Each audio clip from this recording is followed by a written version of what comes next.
The word consistent, defined as acting or done the same way over time. So Shin-Soo Chu's 38-game on-base streak, consistent and astounding. Resolute in his approach, Chu was once again instrumental in the Rangers' come-from-behind victory last night, notching 3 more hits off the Padres, including the tie-breaking RBI. Tonight in Game 2, his job stays the same. Be the catalyst for the Rangers' offense and extend his streak of quality time spent on the base paths. We're set to go tonight, middle game in this 3-game series. The Padres and the Rangers, a little more interleague baseball tonight at Globe Life Park.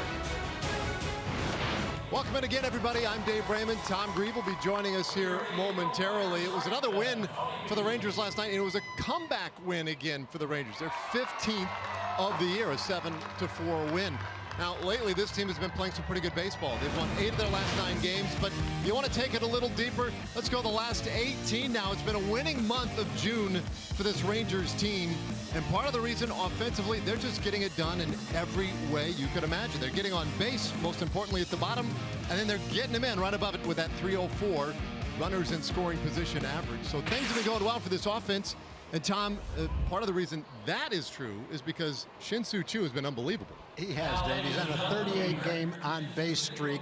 During the streak, and he's made it look easy. The ball looks big. The game is slowed down for him, as the ball players say when they're going well. It's the longest active streak in the major leagues. Odubel Herrera has the longest at 40. He also has a 9-game hitting streak in which he's hitting .389. His OPS is .946 as a leadoff hitter. And last night he had a great throw in the 2nd inning to nail A.J. Ellis at 3rd base. He's doing everything right now. So Chu's going well. Now today in Game 2 of this series, got an interesting pitching matchup for folks. Austin Bibbins-Dirks and a former Ranger and Tyson Ross. Yeah, Tyson Ross is really throwing the ball very well for the Padres. You look at the numbers, he's got a .334 ERA, a .222 opponent's batting average. The Padres are 10-5 in his starts. Austin Bibbins-Dirks is coming off a really nice start Wednesday at Kansas City, 6 2/3, 5 hits and 1 run. The Rangers won that game 3-2. Hopefully Austin will have the same kind of success today against the Padres. Well, another important ingredient to winning ball games, a great bullpen. Emily Jones will put the bullpen in the spotlight along with one individual in particular. Rangers baseball is sponsored by Ford. Visit your local Texas Ford dealer today. Ford is the best in Texas. And by Southwest Airlines. Low fares, no hidden fees. That's transparency.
Texas as the Rangers and Padres get set to play Game 2 of a 3-game series here in Arlington as we welcome you back to Globe Life Park. And of course the Rangers winning 8 of their last 9 games, and the bullpen has been a huge part of just about every win within that winning streak. And when you look at this bullpen and what it's done over the last 7 games, as we put it in our Shiner box spotlight, the numbers are quite impressive. The ERA in the last 7 games, 1.42, 6 of 6 in save opportunities from Keone Kela.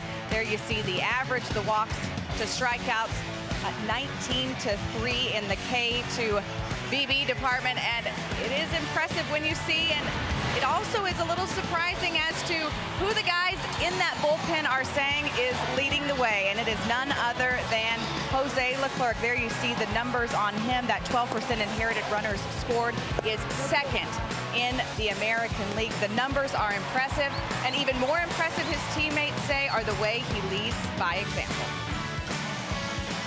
People watch the way he throws. You get to know him as a guy. He's a quiet, nice guy, and then he gets on the mound and he pitches with a ferocity that it's fun to watch. It's fun to watch him go out there and strike guys out, and just the emotion that he brings with it. It excites us to watch that. It gets us riled up. So for a guy to carry himself the way he does before the game starts to turn into something like that when the game's on the line, it's encouraging. And I've got to admit, Tony Barnett said that to me last night just in his post-game interview. I wasn't expecting him to really individualize or single out Jose Leclerc, and when he did, I wanted to follow up with him today. And then talking to Tony and then kind of conveying those thoughts to Jose Leclerc, he was almost embarrassed by it. He said, really? He said that about me, and couldn't believe it. So I guess it really goes to show that he is leading by example, something he's not trying to do, but something his teammates are obviously picking up on, Dave. That's really cool. He has been great, and it's great to see how his teammates appreciate it. We've enjoyed watching it. That much is for certain. And we'll see how much this bullpen is needed tonight. It's Austin Bibbins-Dirks walking right towards you and headed out to the field as the start tonight. We'll see how far he can go in this one. Let's take a look at the San Diego Padres.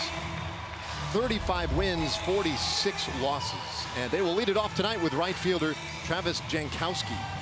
Manuel Margot in center field. Eric Hosmer at first. They're at the top of the order there. Will Myers, Corey Spangenberg at third base. Hunter Renfroe, the DH, in the heart of things. Jose Pirela, the second baseman. Freddie Galvis at short, and A.J. Ellis does the catching and bats ninth. Let's take a look at the pitch arsenal for Austin Bibbins-Dirks. He throws a lot of pitches, a wide variety. He'll throw a 4-seam fastball, the most, 33%. Throws a lot of sliders, has a good changeup. He'll mix in curveballs, and also a 2-seam fastball, which is his sinker, about 8% of the time. So nice assortment of pitches, and he's the kind of pitcher that needs to be able to throw any pitch he wants in any count. And he did that in his last start against Kansas City. Let's take a look at the Rangers defense, which is delivered by New Braunfels Convention and Visitors Bureau. In the outfield, Joey Gallo is back in left field. Delino is in center. Shin-Soo Choo is in right field. In the infield, Adrian Beltre is back at third base. Jurickson Profar will get the start at first base tonight. Up the middle, it's Elvis Andrus and Rougned Odor. And behind the plate, the hot-hitting Robinson Chirinos. Well, also before the game today, some news coming out. We saw a couple of fellas injured last night, and here was one of those such plays. Picked back to third base, and Guzman hard into the knee head first. And he is on the 7-day Major League Baseball concussion list for the moment. So Jurickson Profar gets the start at first base as a result tonight. Ryan Rua, recalled from Round Rock, 5th stint now with the big club this year for Ryan Rua. Here's Ryan. Nomar Mazara also left the game early yesterday with apparently something bothering his hamstring, and indeed that was the case, but he's fine. He's in there today as the DH.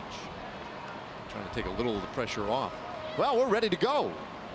And Austin Bibbins-Dirks to the plate, and a big swing and a miss by Travis Jankowski. So another warm one tonight. Yesterday it was 94 degrees. Today 92. Feels like 98. Pardon me. It is 98.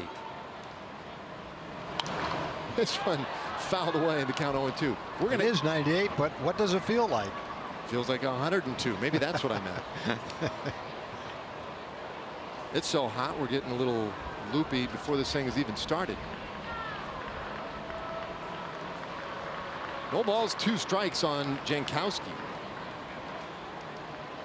Did not play yesterday, at least did not start yesterday. Hits this one out to right field. Pretty well struck, but Chu going back, and he's able to make the play for out number 1. Well, Jankowski had a hit in last night's game against Keona Kelly in the 9th inning. Line shot to center field. Hit that ball well, too. Line shot to right field. Jankowski, not a power hitter, but he hit that ball hard enough to be a home run if he had a little bit more of a launch angle to it. Chu got a good jump on that one, though, and ran it down. Brings up Margot, who did start last night. In fact, hit a home run, a 3-run shot.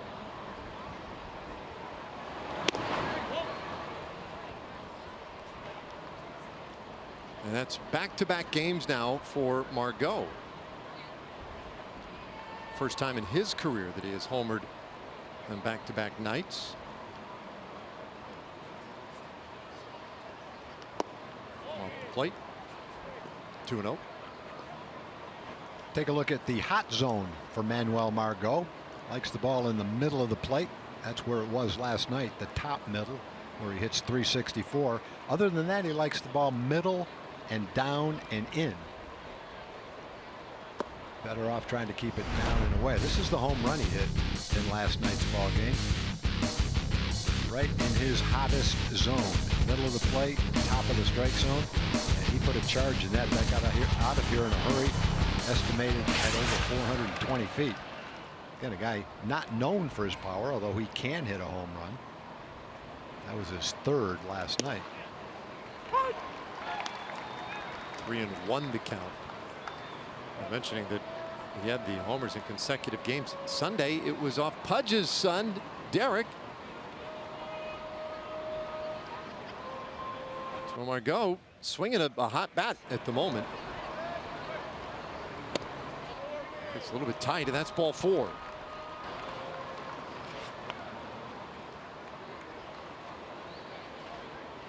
I mentioned that Austin Bibbins-Dirks had a nice start last Wednesday. Close game. Game won by the Rangers 3-2 at Kansas City. Only threw 81 pitches in that game. Almost got through the 7th inning. Pitched 6 2/3. Gave up 5 hits and 1 run. Didn't strike anybody out in that game. And he only walked 1. Got a lot of weak contact in that game. Balls hit off the handle, off the end of the bat. Mixed his pitches up pretty well in that ball game. Hosmer jumps right on the first offering from Bibbins-Dirks. Turns it foul. Eric Hosmer did not play in yesterday's game. You see 3rd in the National League with 21 doubles, having a decent year. 9 home runs.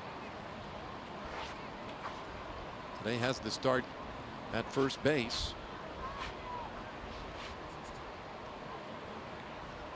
Free agent acquisition in the offseason by San Diego. Keep a little bit of an eye on Margot. Yeah, Hosmer was a desirable free agent. He's 27 or 28 years old.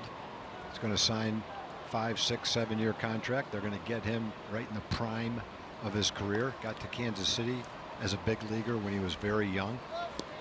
You don't really look at him as a power hitter. He's more of a line drive hitter. It's a lot of balls on the ground, a lot of line drives. Although the last couple of years for Kansas City, he's hit 25 home runs both years, so he has some power. Probably not the kind of guy that's going to hit 35 or 40, but I think the Padres look at him and envision a guy that can hit 280 to 300, 20 to 25 home runs, 35 to 40 doubles, depending on the players around him, especially in front of him. Might be the kind of guy that could knock in 90 to 100 runs and anchor the middle of their lineup as they hopefully become a good team in the coming years. Works ahead in the count here. 2 balls and a strike. Now, what I'd anticipate right here is that for all those good things, I mean, he hits a lot of ground balls, as you mentioned, almost 60%. The first thing he needs to accomplish on this pitch would be to bounce into that double play for Bibbins-Dirks. And there it is, right to shortstop. Quick flip to second, a relay to first. At least waited 2 pitches for it to happen. You know, you got to get it done when you got to get it done. 6-4-3, scoreless top of the first for Bibbins-Dirks, and here come the Rangers.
Starting lineup for the Rangers. Chu leading it off in right field. Elvis Andrus at short. Mazar the DH.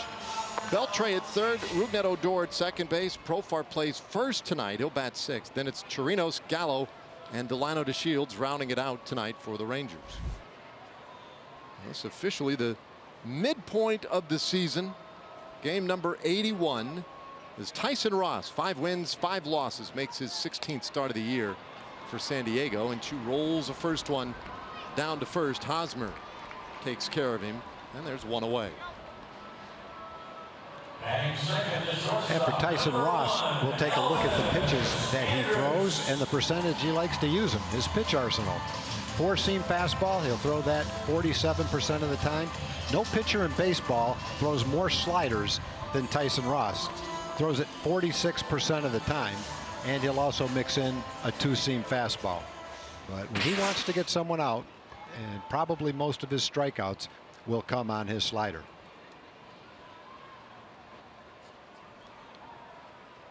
Pretty efficient taking care of Chu. And now Elvis Andrus, and he takes strike one. Elvis at 260 coming in. A couple of homers and 7 RBIs. Good numbers, though, against Tyson Ross. 4 for 9 in his career. Little head shake on that one. But the important thing, I think, for Elvis was that last night he'd been in a bad way. And a big RBI single in the 5th inning to start the Rangers scoring, and then another good at bat the next inning with the sac fly. Tyson Ross, if you go back to 2014 and 2015, had 2 exceptional years for the Padres. He pitched 195 and 196 innings, had more than a strikeout per inning, well under in hit per inning. Opponents hitting the 220s against him. Then in 2016, he had thoracic outlet syndrome surgery. He came back last year, but he really wasn't up to par, and Rangers fans saw that. That was another slider, fly ball to center field.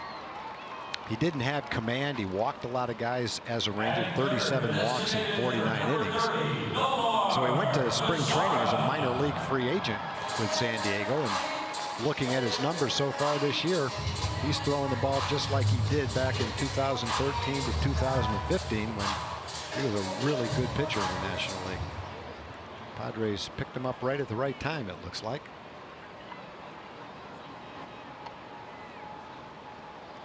It's 2 quick outs on 6 pitches. And now Nomar Mazara. Well, Ross pitches in a very pitcher-friendly home ballpark, and yet his numbers a little bit better on the road this year. Opponents hitting just 198 against him outside of Petco. 1-1 to Nomar Mazara. His manager Andy Green today before the ball game said last year, we watched him a lot last year. Mazara lines this one, base hit center field, and the Rangers had their first base runner of the night.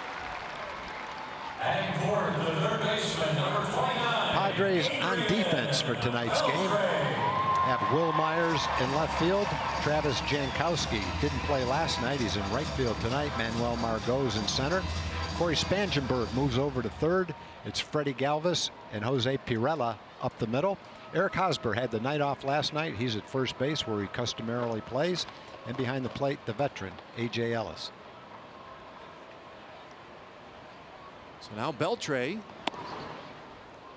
Ross finds that inside corner. Well, Andy Green said, we paid close attention to Ross last year. He said he looked like a shell of his former self last season. And this year, he looks better than his former self.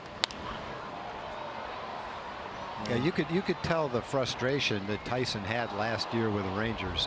Obviously, he came over to a new league, a new team, getting an opportunity to come back after a missed season and the surgery. Tried so hard to do well, but I think looking at it, you just have to say he was never healthy enough to have a chance. Threw a lot of pitches, walked a lot of batters, just didn't work for him last year.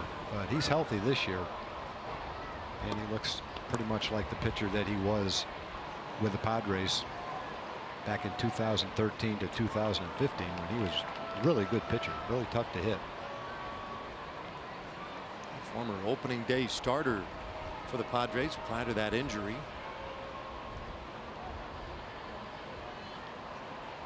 He's got Mazara at first. With the 0-2 to Beltre. A little bit low. Ross, after all the time he spent rehabbing from the thoracic outlet syndrome, he's just 31 years old. Still a lot left in that tank.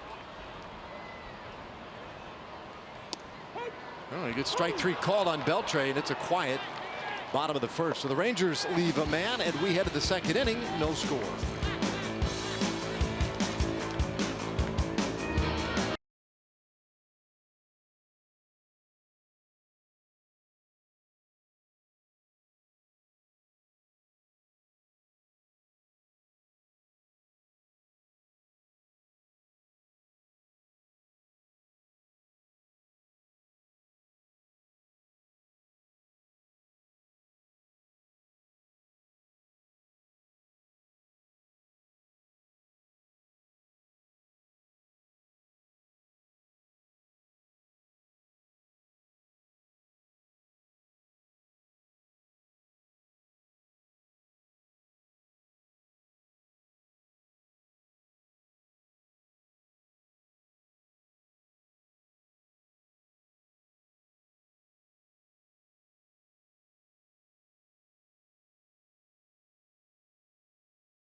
For San Diego.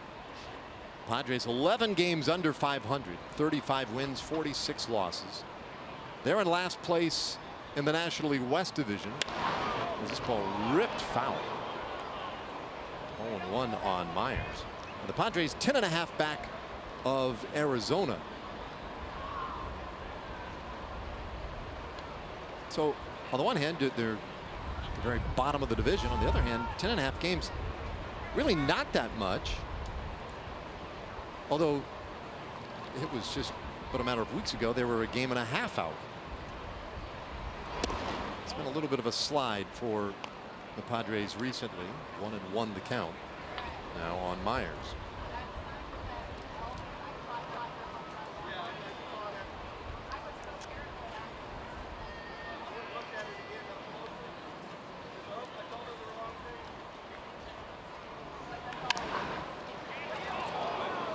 They've been up there swinging aggressively tonight.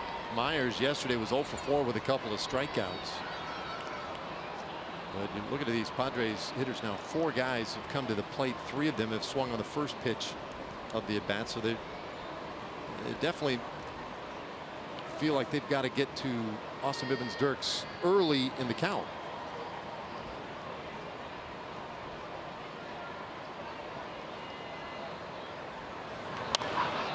Breaking ball lifted out into center field.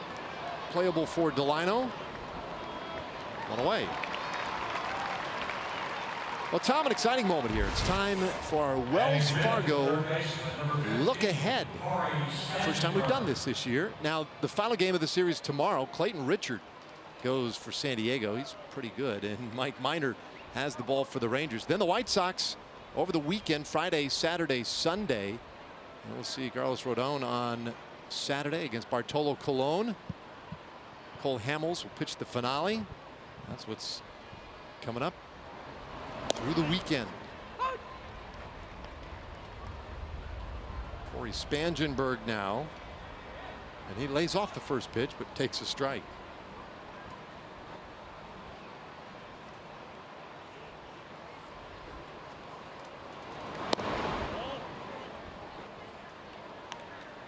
One for 4 last night. Spangenberg to a .234 average so far this year. I'm interested to see Ronaldo Lopez pitch for the White Sox. He pitched that great game against the Rangers in Chicago.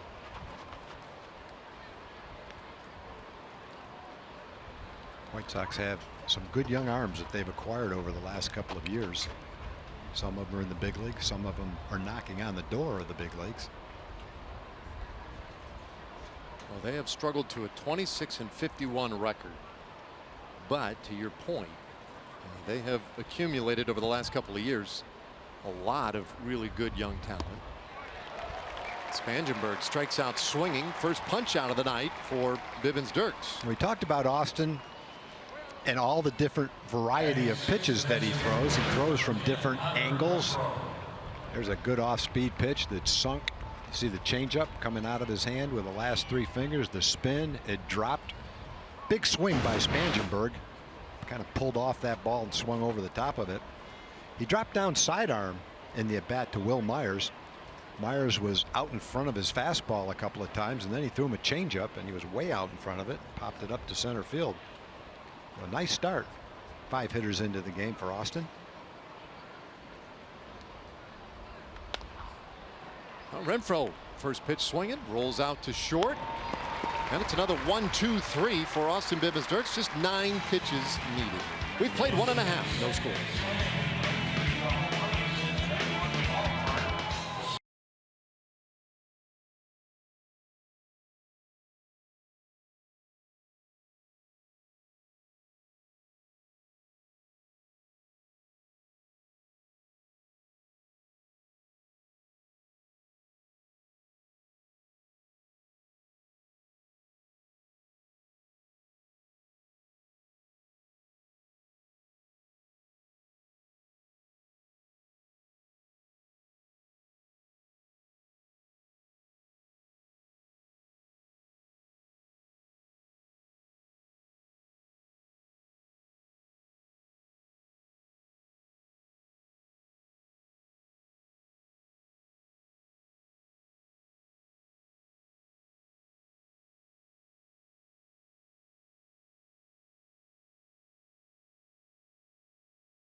Can't catch the games on TV? No worries, you can still stream them live on your mobile device with the Fox Sports Go app, presented by Coors Light.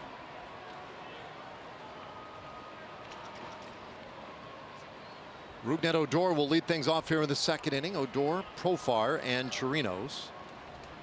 Ross delivering ball one. I think Rugi asked for time, but he didn't get it. That will count as ball one. Yeah, that's one where the pitcher says, man, I can't believe I didn't throw a strike right there. Had a freebie. John Libka, our plate umpire today, and he wasn't buying it. I'm going to give time. It was Ronald Guzman stepped out last week. Pitcher did throw a strike. Odor takes the next pitch and smashes it out to right over the fence for a home run.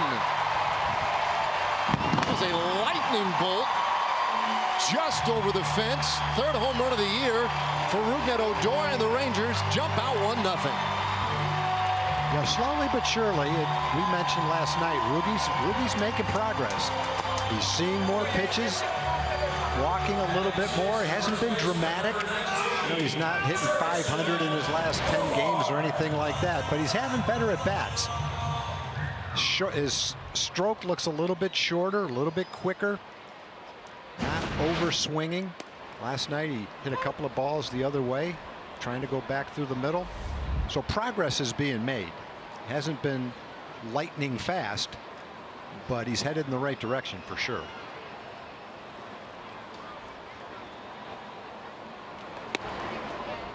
Profar jackknifes out of the way, 1-1. 369 feet, that home run by Odor.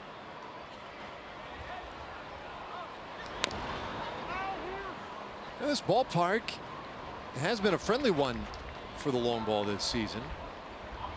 2.8 home runs per game this season at Globe Life Park, and that is the second most per game in baseball. And Tom, I'll give you one guess. You won't need any more than that probably for the Colorado. Ding, ding, ding, ding. You know, there's some other parks that as you watch highlights look like they're great parks to hit home runs in. Baltimore, Philadelphia, Cincinnati looks like a good park to hit in. Of course, when you look at those numbers that we just showed, I mean, a decent amount of that is, of course, talent driven. What kind of hitters do you have? And then what kind of pitchers do you have? Are your pitchers giving up home runs, or are your hitters hitting a lot of home runs? That is a large factor, just as much as the ballpark. As Profar turns this one foul. Full count. But the ball has been carrying out of the yard here with some regularity this summer.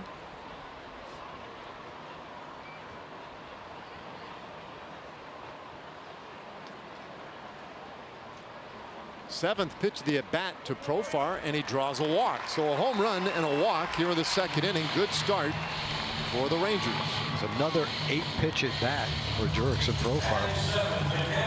A couple of weeks ago, I noticed a stat that there was only one player who had had more 8-pitch at bats than Jurickson Profar. So he's another player that if you just look at the statistics, you'll see that he's hitting .236. But watching him day after day, you see progress being made. He sees a lot of pitches. He makes good contact, doesn't strike out a lot. Had a lot of clutch hits for the Rangers. And halfway through the season, 8 home runs and 41 RBIs is pretty good. Can't necessarily project and guarantee he's going to do the exact same thing in the second half, but when you project over half a season, what might happen in the second half and what it would end up as could come out to be a really nice season for Jurickson. Draws a little attention from Tyson Ross. Profar, 5 stolen bases this year in 5 attempts.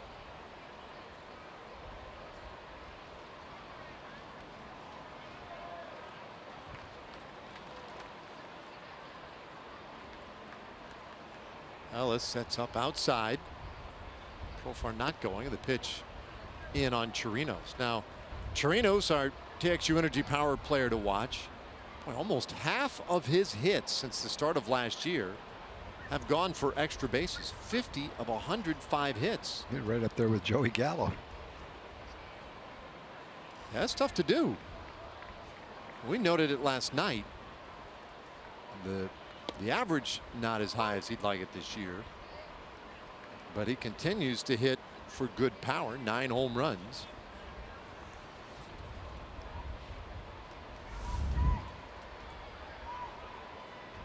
Extra base hit last night in that 2-for-3 evening.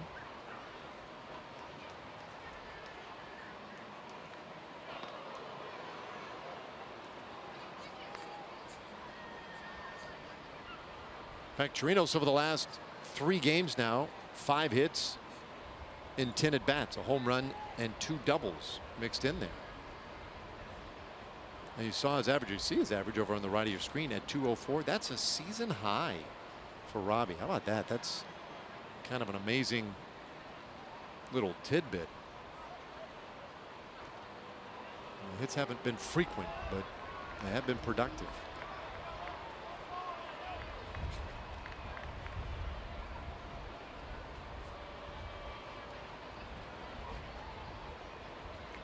Padres seem increasingly concerned with Profar's presence at first.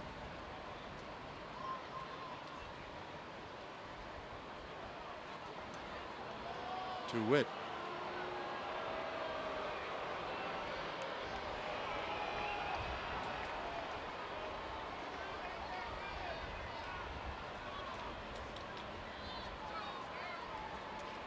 It's a reasonable lead there, 10, 11 feet.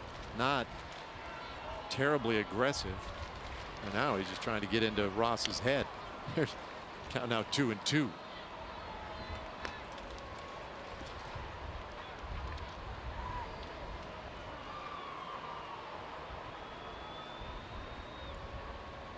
To me, that was almost a signal that I'm not running.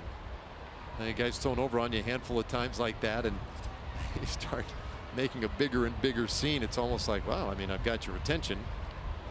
There he goes.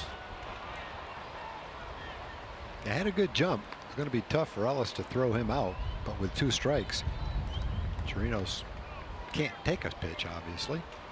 Has to swing. Could take it if it's out of the strike zone, but that was close.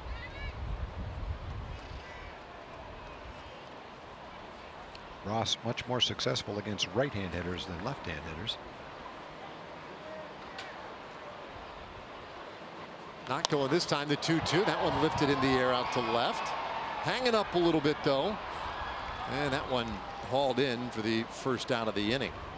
And the left fielder, number 13, Joey Gallo. Tomorrow night, Texas Chili Company dollar hot dog night. Final game of this series against the Padres. 7:05 for the first pitch. Come on out to the ballpark. Hot dogs just $1 each tomorrow night. Go to TexasRangers.com or call 972-RANGERS to get your tickets.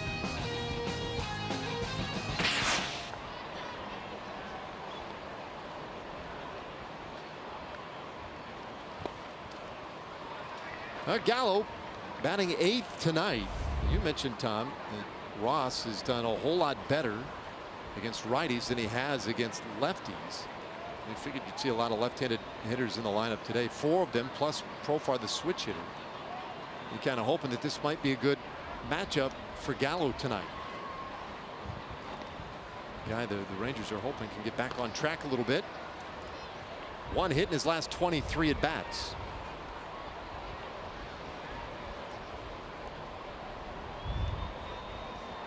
Yeah, 6 of the 9 home runs that Ross has given up have been to left-hand hitters.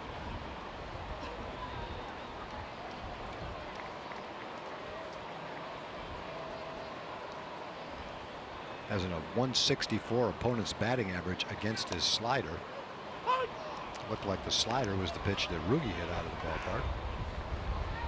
Much easier, most hitters would say, to hit a slider, especially a good one like Ross has, when it's coming toward you, into you.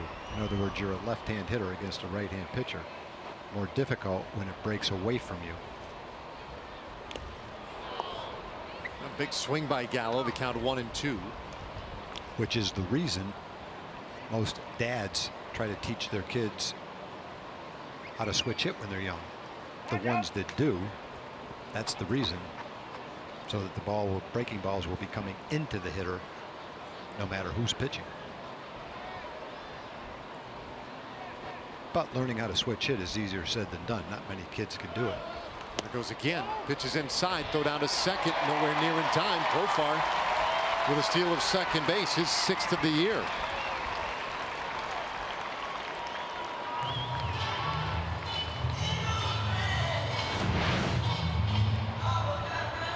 Good jump by Jurickson. Second time he's had a good jump. Ellis's throw. Very late. No chance to get Jurickson.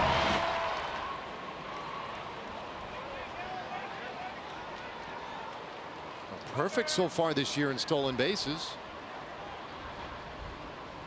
2-2 to Gallo. And swings and misses strike 3. So second strikeout for Tyson Ross.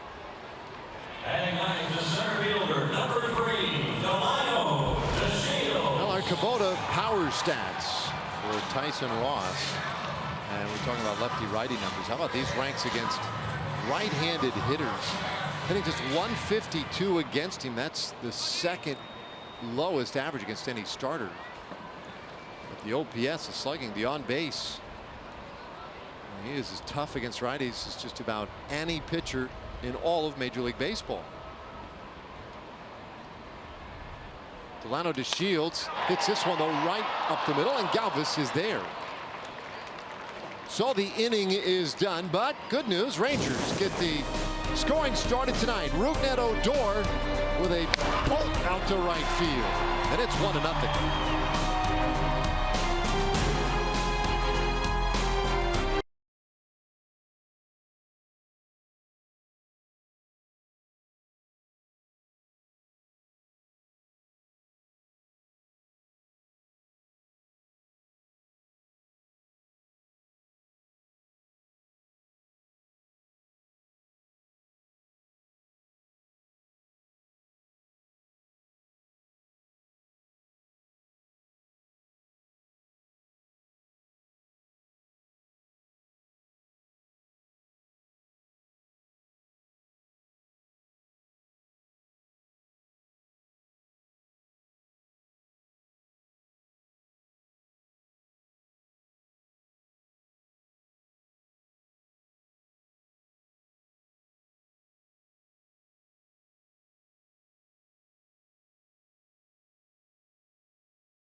In Arlington, progressive fan of the game time. It is the Park South YMCA. Jordan, why are you guys all on Team Kella? He's a great man. He loves the kid. He do whatever he can for the kids. He shout them out. He follow him on Instagram, give us our number. He just love the kids as much as he can. And he's responsible for you guys being here tonight, isn't he? Yes, ma'am. He bought us tickets and brought us out here to have fun and watch the game. And here they are. Hopefully, Keone will get his 20th straight save tonight. Guys, you have anything you want to say to Keone? Thank you. Fans of the game right there, guys. Back to you. That's great. Low-hanging fruit right there for Emily. That's an easy choice, fan of the game. Great job by Keone. So Austin Bivens-Dirk so far has not allowed a hit. Jose Purella, the first batter here in the third inning, a little nubber right out toward the mound, and ABD takes care of him. One away in the third. Time for a Chevy game break. Let's check in with Leslie McCaslin. Batting eighth is shortstop number 13, Freddie Galvis.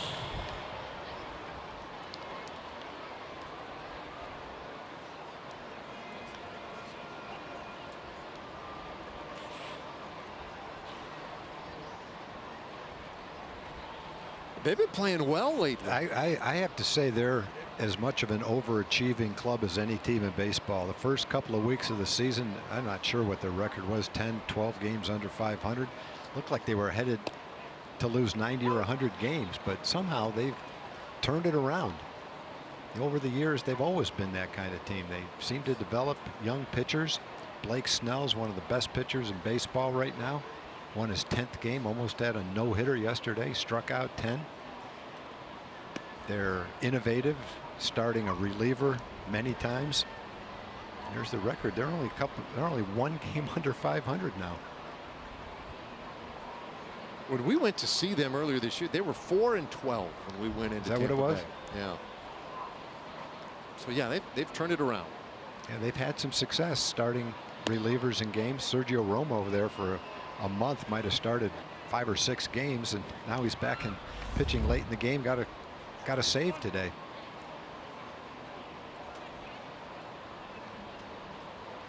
Well, here it's 1-0. Freddie Galvis, the switch hitting shortstop, batting 8.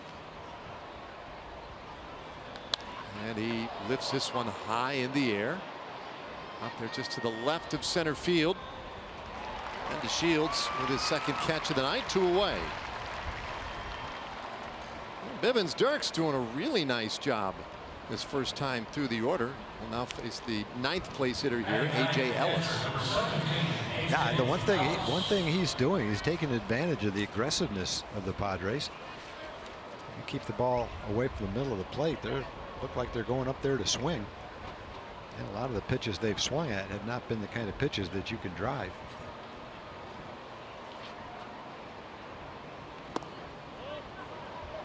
This is low to A.J. Ellis. Now his last start was against Kansas City, 6 2/3 innings, no strikeouts. You don't see that very often. Yeah, I'd like to know how many pitchers this year have pitched at least 6 2/3 innings without striking out a batter. I'm saying he's the only one. I guess that's a really short list. You might be looking at it right now. But again, the bottom line really is it's the results. And when you pitch 6 2/3 and give up 1 run, you can't nitpick at the line. The only part of the line that matters is how many runs you give up. And by getting a batter to swing early in the count, he ended up in that game with a nice pitch count, only 81 pitches in almost 7 innings. Yeah, I'd suggest there are a lot of pitchers who would love to have the ability to go that deep and not have to get strikeouts. Yeah. He's got the same thing going today. Does have a strikeout, but only 31 pitches so far in the 3rd inning. 1-2 to Ellis, just missed. Bibbins Dirks, this is his 4th start of the year. His first 3 starts, he went into the 7th inning in 2 of them. He's really done a fine job that way. He's out there, eats up innings, gives you a chance to win. 2-2. And the count now full on the Padres catcher.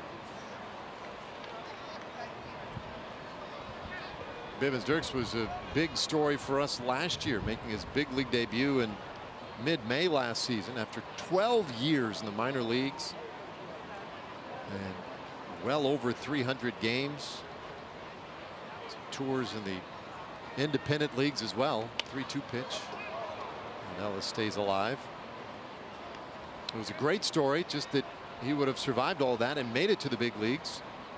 Not your heralded prospect along the way, and yet then it became a story not just of a guy who beat the odds to get to the big leagues, but he won the Rangers Rookie of the Year award. He was 6th on the team with 5 wins. Check swing, and Ellis didn't go. The number of pitches in that at bat that Ellis didn't swing at that most of the other guys in the lineup would have swung at. Ellis is swinging the bat very well this year and doesn't tend to swing at pitches slightly out of the strike zone. Took a good slider down and away. Last pitch was tempting, up and in, the fastball. He's been hitting 400 in the last 10 games. Seeing the ball well right now. Jankowski very aggressive on that first pitch, just as he was in the first inning. He lined out to right field.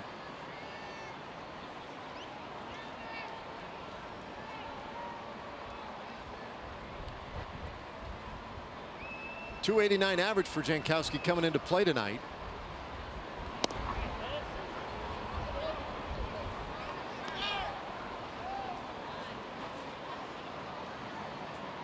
You mentioned the pinch hit he had yesterday. Well struck ball. It's a guy who lately has been seeing it pretty well. He's hit safely each of the last 4 games. He's 6 for his last 10. Shows bunt. 2-1. Yeah, Jankowski has leadoff potential. Take a walk. Got a nice on base percentage, 362. On the DL most of last season. He only had 75 at bats last year. Got good speed. It's this ball hard and into right field. That's a base hit. First hit of the night for the Padres. Ellis stops at second base. 2 men on here in the third. Well, he was way out in front of the first pitch, which was a changeup. This changeup waited on pretty well and hit it to right field for a base hit. That one stayed up a little bit.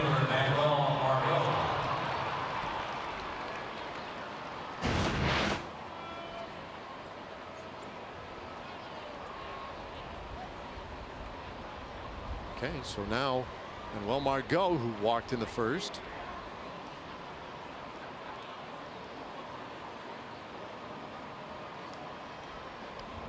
Padres a lot more selective and disciplined in this third inning. Margot takes a strike.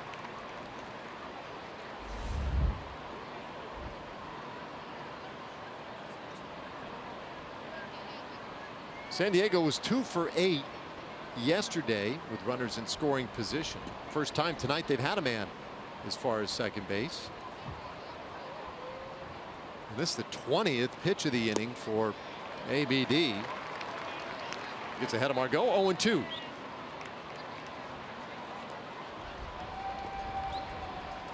Had a couple of strikes on Ellis at 31 pitches. Chance to get out of the inning with another pitch, 32 or 33 pitches, but with the walk and the base hit, this would be 42 pitches now.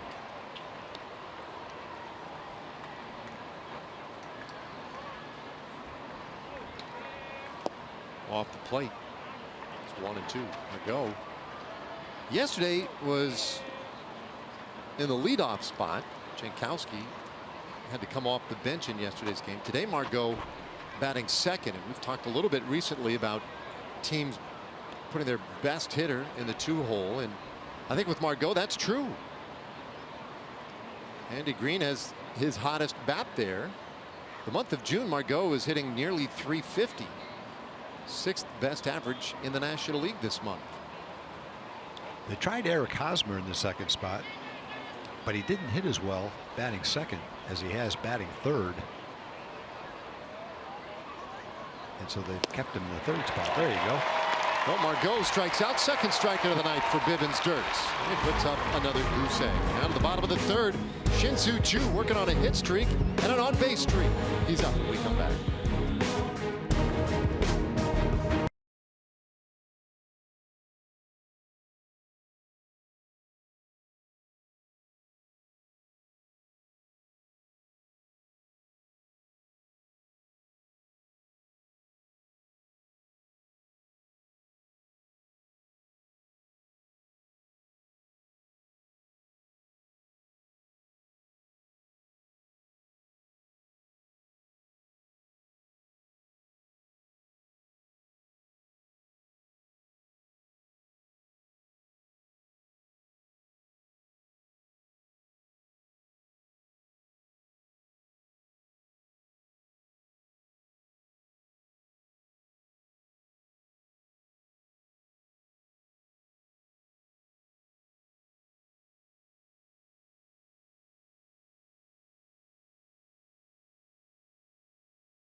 make a pretty strong argument.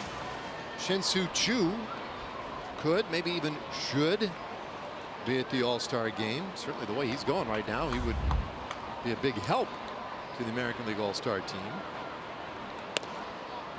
I don't think there's a team on the planet that wouldn't be appreciative of what he's been doing offensively. No, I don't either. I think there's a lot of teams that have a chance to go to the postseason that could use that kind of bat at the top of their lineup. There's no doubt about that.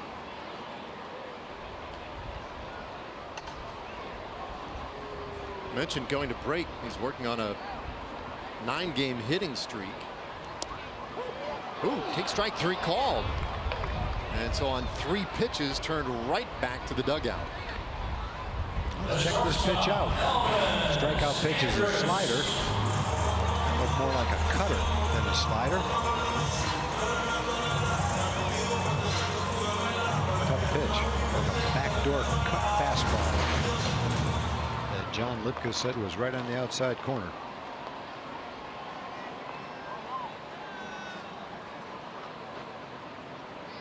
So the bases are empty for Andrus, who flew out to center field in the first inning.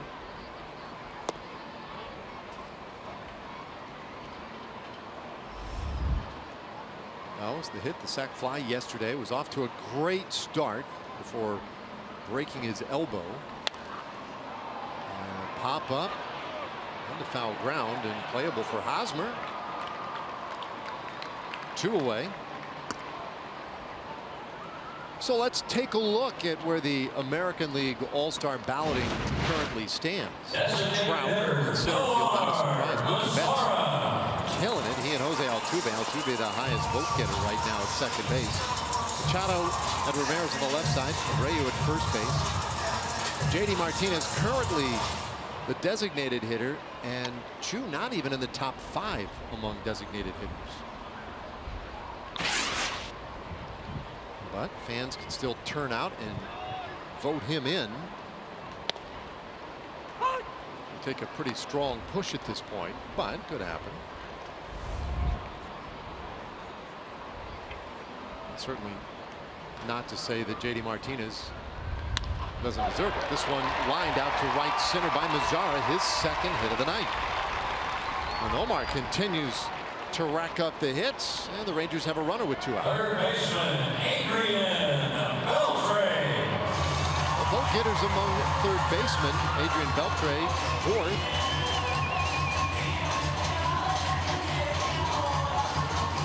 And there are some guys playing well enough. It's not as if the Rangers should be limited to just one player. I mean, I think Keone Kela should be on that team. Jose Ramirez tied for the league lead in home runs, top 5 or 6 in RBIs. He's having an excellent season for sure. A lot of shortstops having good seasons. Andrelton Simmons is having an excellent season. Lindor has hit a bunch of home runs, playing great for Cleveland. Manny Machado. The guy you don't hear much about is Gene Segura, hitting .330 for Seattle. Every year, doesn't matter how many guys are on the team. You pick 20, you pick 30. There's always going to be a couple of guys that you look at them and you say, boy, that guy, I don't know if it should have been on the All-Star team is the right word, but certainly could have been, will be the case for 5 or 6 guys. All right, one hopper to shortstop. Galvis can't hold it.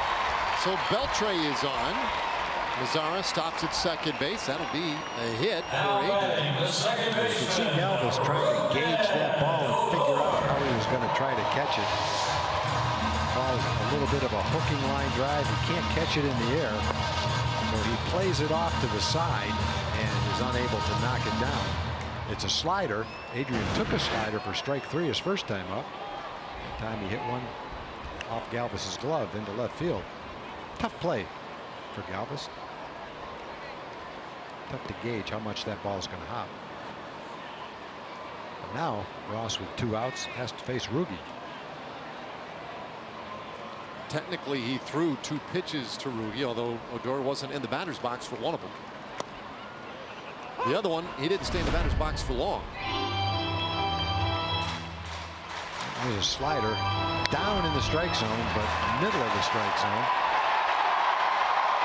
Didn't get out of here by much, but it got there in a hurry. Line drive. Fan had a shot at it. If he had a glove, he'd still have that ball. Went off his hand and down behind the wall. Never to be seen again. At least by that fan. Someone will find it. The last 8 games been very good for Rugi. 321 average. You said it earlier, we're starting to see more flashes of that power, but he's been laying down bunts with success. Really a much better and more well-rounded offensive approach lately. 2-1. You know, that we've talked about Rugi being a little more patient, seeing more pitches. There have been times over the last year or so, a couple of men on, he gets a little over anxious, might swing at that slider way out of the strike zone. But he's having better at bats. In the last 7 games, he's hit close to 300.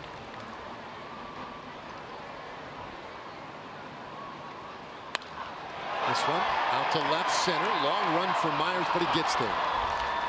And the inning is done. The Rangers with a couple of 2-out singles, but they leave both. We go to the 4th inning, 1-0.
Low fares, no hidden fees. That's transparency. And by GMC. Visit your local GMC dealer. Tuesday night at the ballpark, Austin Bibbins-Dirks out on the mound, and the Rangers leading 1-0.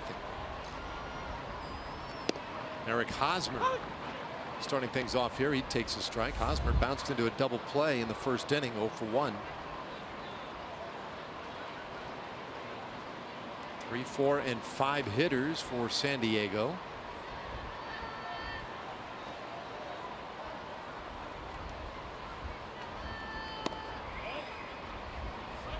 It'll be an interesting inning for Bibbins-Dirks. Still trying to bounce back just a little bit. Last inning had to work a little harder than it did in the first 2.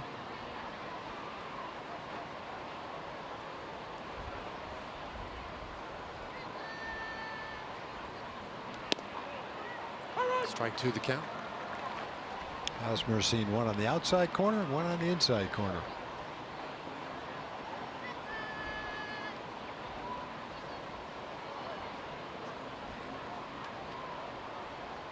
See what Chirino's asked him to do here.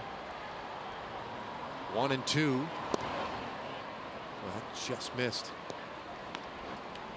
Well, these two teams headed in opposite directions at the moment. Rangers have won 8 of their last 9 games. Andy Green and the Padres, they have dropped 8 of their last 9 games. Rangers at home here for their longest homestand of the season so far.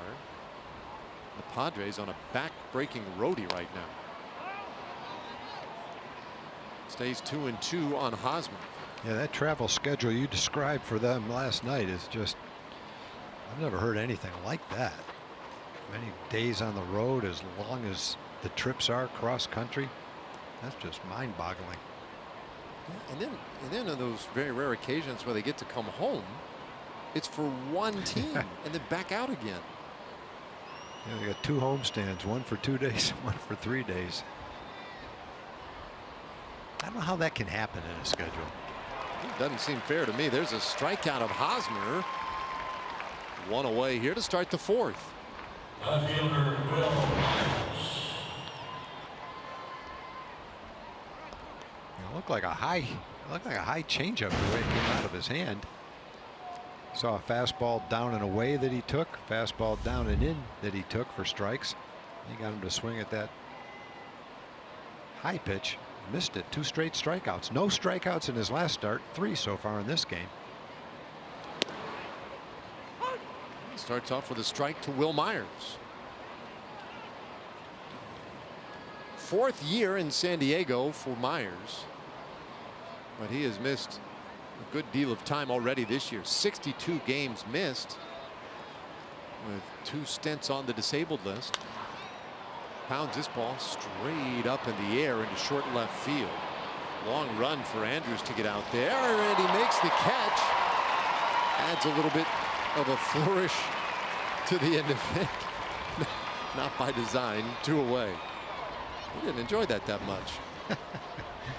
Third baseman Corey Sandenberg. He had it all the way, just got a little bit off balance as he was getting ready to catch it.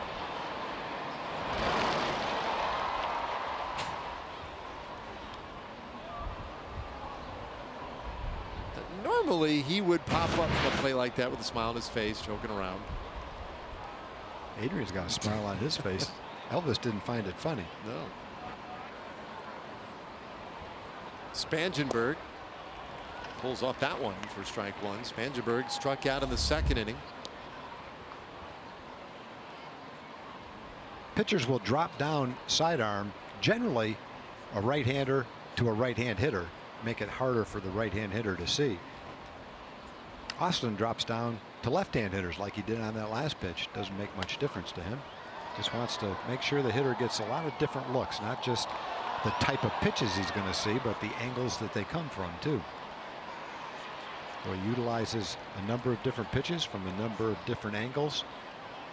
Almost makes it look like he has more pitches to throw, more things for the hitter to think about.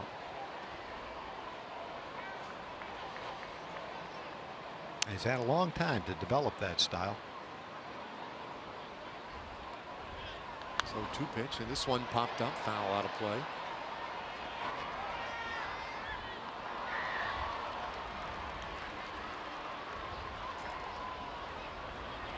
Spangenberg with an old school approach here. You see occasionally you see guys choke up a little bit. Barry Bonds used to choke up, but he's taken off a good bit of the bat here.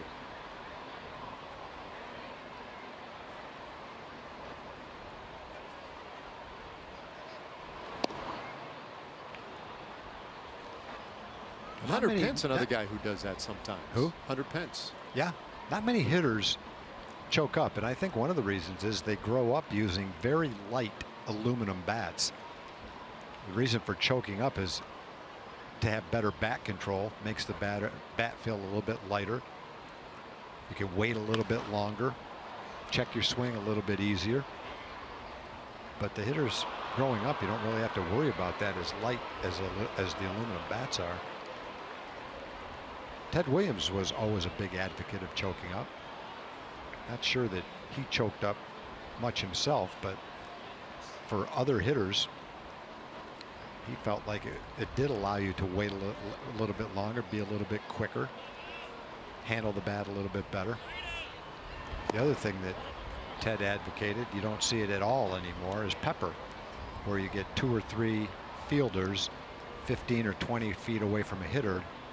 They throw a pitch, the hitter hits a one hopper back to the fielder, and you just keep going. The hitter tries to hit one to the guy on the left, one to the middle, one to the right, and you learn to make contact, control the ball.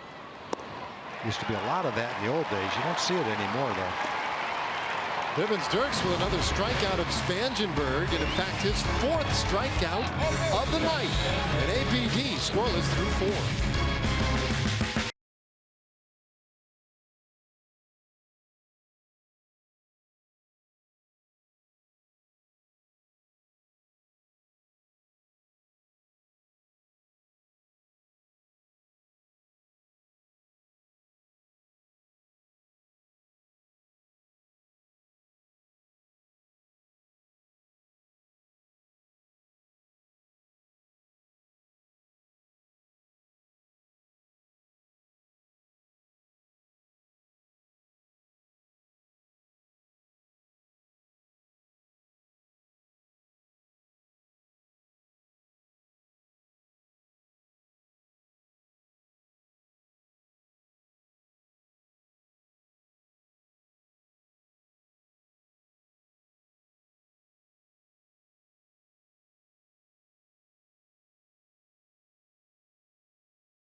Huge home run last night against the Astros. That'd be pretty neat if it were not for the play he made in the 9th inning. George Springer a chance for a 3-run shot, but Grichuk said no to that one as well. He grew up right near the ballpark in Rosenberg, Texas, just about 35 miles away, and he had hundreds of family and friends at the game. And that's a way to impress folks right there. I heard the guys talking about that this morning watching the highlights, and they had an interesting discussion. If you're a player, what gives you greater satisfaction, the 470-foot home run or the catch to save the game late in the ball game? All right, did you have more fun hitting 470, 480-foot home runs or taking away homers? Well, I hit so many 470-foot home runs that for me it's easy. I'd rather make the catch to save the game. But, you know, for most people that don't have that kind of power, they might go for the long ball. No, but I think if you have a chance to make a catch, it's very rare. Most hitters are going to hit a home run. Not many of them are going to go 470 feet. But that helps the team. But just as much, if you bring one back, it's the same thing. You either add one or you take one away. I think I'd rather make the catch late in the game. Pumps up the team. Pitchers out there clapping for you. Yeah. Just a heartbreaking thing to do it on the road. 30,000 fans are disappointed you caught it. The hitter goes down on both knees and bangs the ground. A lot of satisfaction in making that defensive play. How many of those did you have? How many takeaways did you I get? can only remember one, and it happened in Shea Stadium during the renovation of old Yankee Stadium. They played 2 years. Yankees played 2 years in Shea Stadium, and this was a game that's got a chance. That ball is poked deep out into the bullpen, and it's a solo shot for Chirinos. First pitch swinging. The Rangers lead 2-0. Well, off the bat, it looked like a fly ball to right. Then you watch Jankowski kind of drift and start to look over his shoulder, and it was very apparent where that ball was going to end up. Now, that was a slider that Ross didn't get where he wanted it. It was right down the middle of the plate. And the guy that gives up a 152 average to right-hand hitters made a mistake, and Robinson put it into the bullpen. Second home run for the Rangers. Robbie now with 10 home runs this year. That one went 385 feet. But that play happened in Shea Stadium. Bobby Mercer hit the ball, but it was one of those balls that was very high, so a fielder is able to get back to the wall, watch the ball, and then it's not really that hard a play if you just jump high and catch a ball. We've talked about that before. The ones that are hard are the ones where you're sprinting into the wall. Delano's made a couple of those in the last couple of weeks. Those are the hard ones. But waiting at the wall and jumping for the ball, they look good, but they're really not that hard. Hosmer to Ross. They take care of Joey Gallo. Center fielder, 2 away. Do you remember who you robbed? Bobby Mercer. Oh, Bobby Mercer. Yeah. I'm sorry, yeah. You ever discuss that? You guys ever, you know? No, I had plenty of chances to do it. Bobby was a broadcaster for the Yankees. Bobby was a great player for the Yankees. Went to the Giants, played well for them. Longtime broadcaster for the Yankees. Passed away way too early. One of the real gentlemen of the game. He's one of those guys that you hear people say there wasn't anybody that didn't like Bobby Mercer. And I know I was one of them. He came up as a 19, 20, 21-year-old with the tag of the next Mickey Mantle, which wasn't hard, was very difficult to live up to. But he still went on and had a great career of his own. Left-hand hitter, tailor-made for Yankee Stadium. Had kind of the Rafi Palmeiro, Roger Maris kind of swing where he could get the ball in the air and pull it to the short seats in right field at Yankee Stadium.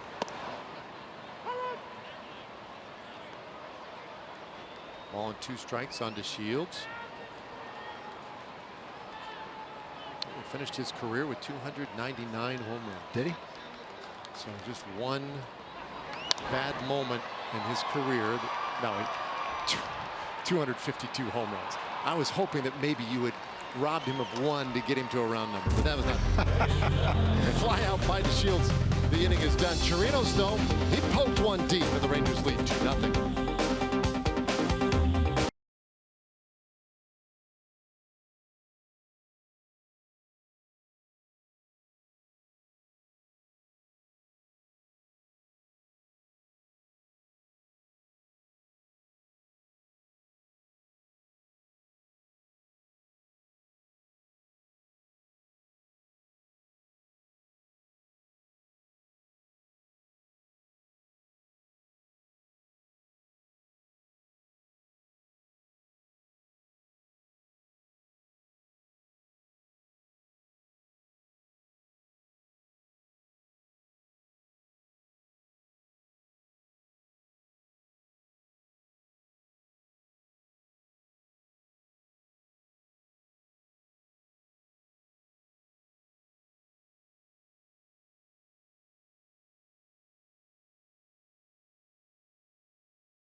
Teaming up to save lives. You can give Monday, July 2nd, 7 a.m. to 7 p.m. right here at Globe Life Park. Get a tour, T-shirts, and 2 Rangers tickets. Sign up today. CarterBloodCare.org. Carter Blood Care giving starts here. Austin Bibbins-Dirks has been stingy today. A lot of hit. Surrendered 2 walks, but he got a double play. He's faced 2 over the minimum. As 1-0 to Hunter Renfroe. He's inside. Well, finish that story about Ted Williams and Pepper. Yeah. In the 30s, 40s, 50s, 60s, they played Pepper all the time on the field before a game. Ted wanted all the hitters before batting practice in spring training to do that, so he would get everybody in groups of 4, 3 fielders and a hitter, again 10, 15, 20 feet apart. And he wanted the hitter to hit one hop, short hops to the fielders in order, one right after the other. And as hard as you would try, it wasn't as easy as it sounds, and we weren't that great at it. Some guys were. And he would go around and watch and get so frustrated and grab the bat himself. And I don't know, I can ever remember him missing one. And he'd be talking, looking away. Some it looked like he was hitting when he wasn't even looking. And every one was a sharp one hop ball right to the fielders. 1, 2, 3, 1, 2, 3, one right after the other. And then a lot of times you would see him playing pepper with Wayne Terwilliger, who was probably one of our coaches, who was probably a player when Ted was playing and played a lot of pepper himself. Twig would pitch, would field, and Ted would hit one hoppers. It's harder with one. With three, you've got a little bit of a wider area to hit them, but he would hit one hoppers back to Twig, one right after the other. And Twig loved fielding them, and Ted loved hitting them. And then you would see in ballparks behind home plate frequently. I don't know if you ever saw a park where it said no pepper. Yeah, all the time. Because the grounds crew didn't want guys playing pepper behind home plate because it would wear out the grass. In the old days, they didn't care about that. In fact, if you see replays from games 50 and 60 years ago, the fields look terrible. There's hardly any grass back there, and one of the reasons was because they played pepper all the time. So groundskeepers would put signs, no pepper allowed, and so guys weren't able to do it as much there, and I think it's pretty much become a lost art. I don't remember watching teams do it at all, guys doing it all during the season or in spring training. But Ted felt it was a huge part of learning how to handle the bat, control the bat, and doing it by playing pepper.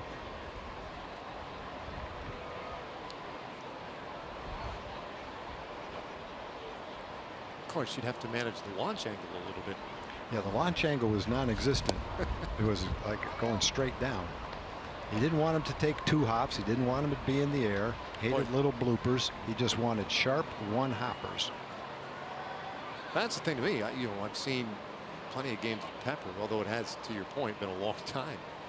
And guys were not hitting consistent sharp one hoppers. No. They're hitting whatever they're just trying to whatever get it you out can there. do. Yeah, there's times you play pepper, and if you hit it to any one of the three fielders, you feel like you were successful. Bouncer third. That foul by Barella. 1-2 the count. There's a lot of young players today probably don't even know what pepper is. People watching the broadcast tonight, the youngsters probably don't know what it is. Older people, though, remember. Now, what about flip? Did you play flip?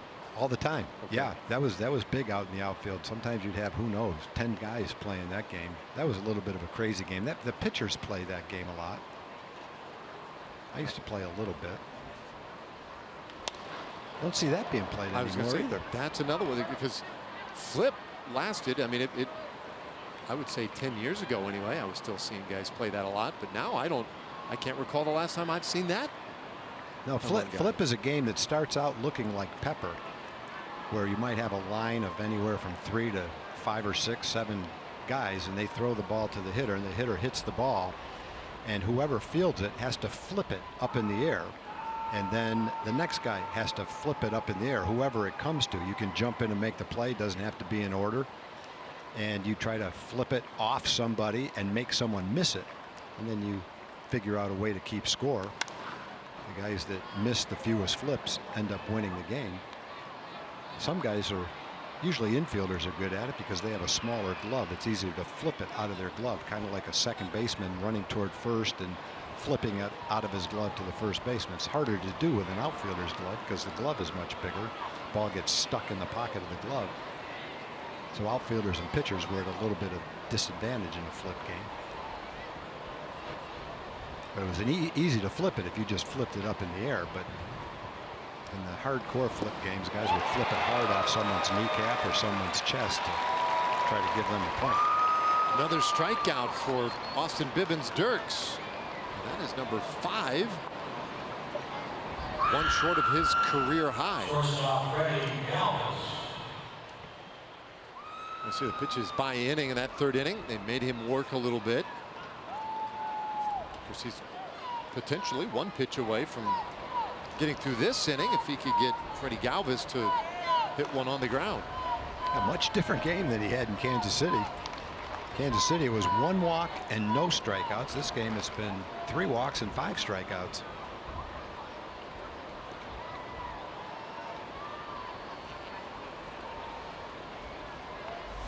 Galvis, fly ball to center field in the 3rd inning. He's 0 for 1.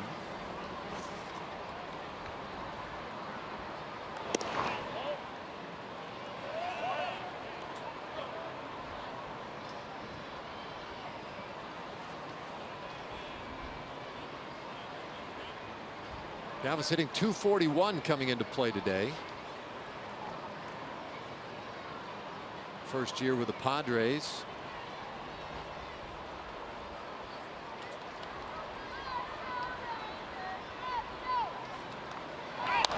He has been a workhorse. He lines this one out into right field. That's a base hit. Renfroe all the way to 3rd base. So the Padres have him on the corners. Just the 2nd hit tonight for San Diego. And so Bivens Turks with a little work left to do here. We have a moment now, and we'll enjoy a word from our friends at Southwest Kia. At Southwest Kia, we've made car buying easy. $250 down delivers, monthly payments $250 a month or less. SouthwestKia.com. So Bivens Turks with a man at 3rd and a man at 1st. Working with a 2-0 lead. And we'll have to deal with the dangerous A.J. Ellis. Ellis doing the catching today after DHing yesterday. It was his first ever appearance as a DH yesterday. For Ellis, it did not go well. 0 for 3 with a walk. So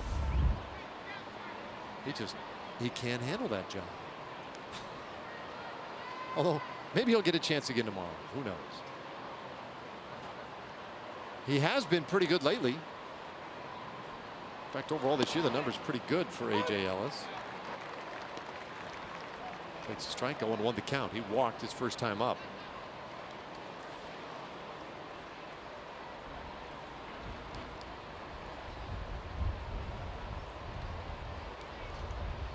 Padres 0 for 1 with runners in scoring position so far tonight. Had 2 hits yesterday and 8 tries. It's a little low, 1-1. Hunter Renfroe is at 3rd base. He walked to open the inning. And then 1 out later, Freddie Galvis, the man there at 1st, singled him to the other side of the diamond.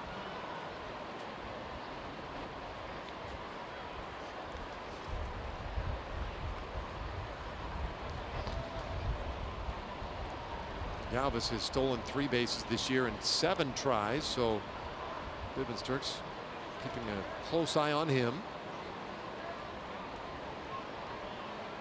Padres like to run a little bit.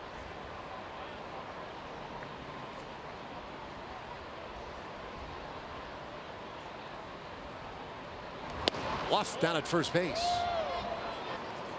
Galvis scrambles back. Padres in the National League, they're 3rd behind the Nationals and the Brewers with 45 stolen bases this year. That's not a huge amount. I mean, there's a lot of years, probably when you were playing, Tom, where there'd be individuals at this time of year with 45 stolen bases. Yeah, Ricky Henderson, Lou Brock, Rory Wills.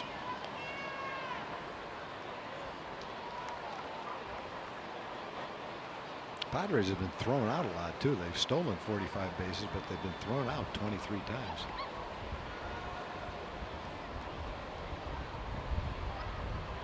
(2-1) to Ellis. And a little bit low, just missed. Good hitters count here. Big spot for Bivens Turks.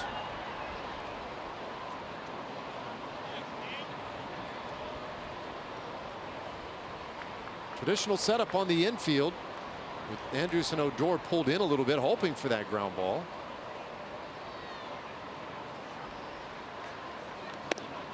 There's ball 4, so they're loaded up.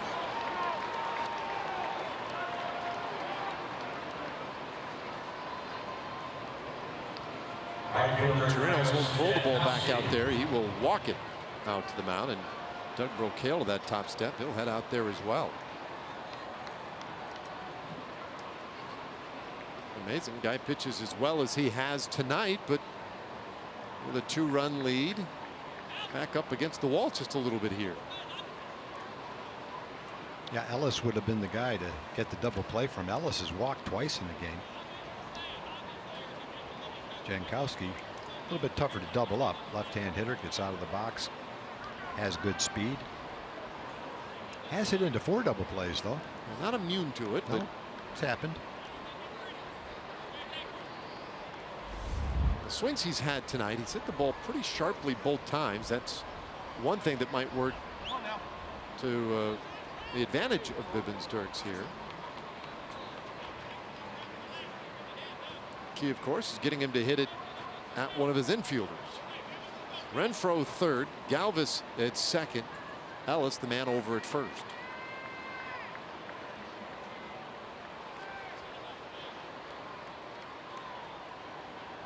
And Jankowski choking up just a little bit on the bat. He swings and misses, strike 1. Were you a guy that choked up much? At times I did. Not all the time. I mentioned earlier that Hunter Pence was a guy who has consistently choked up in his career. I asked him about it once, and his rationale was really interesting. He just felt like that left him, what was remaining above his hands, was more quality wood than bad quality wood. Okay, I guess there's something to that. Yeah. Less handle, I guess. Less handle. They have a little device you can slip on the bottom of the bat that resembles the knob of the bat. It's made out of rubber. You slip it over the knob of the bat so that if you like the feel of swinging at the bottom of the bat, you can put that right next to the knob. It feels like the knob, but it's actually 3/4 of an inch higher than the knob. So you're actually choking up, but it doesn't feel like it because of that little addition you add onto the bat. I don't think there's any doubt if I could go back and start a career over again, the first thing I would do would be to use a smaller bat. I used a 35-inch bat that was 32 or 33 ounces. And I think as a group, players used bigger bats back then than they do now. But there's no doubt I would use a 34-ounce bat and maybe 31 or 32 ounces. A little bit lighter, a little bit shorter, just to have better bat control. Goes right along with what Ted Williams said about choking up and the result. That you can wait longer, check your swing easier, handle the bat better.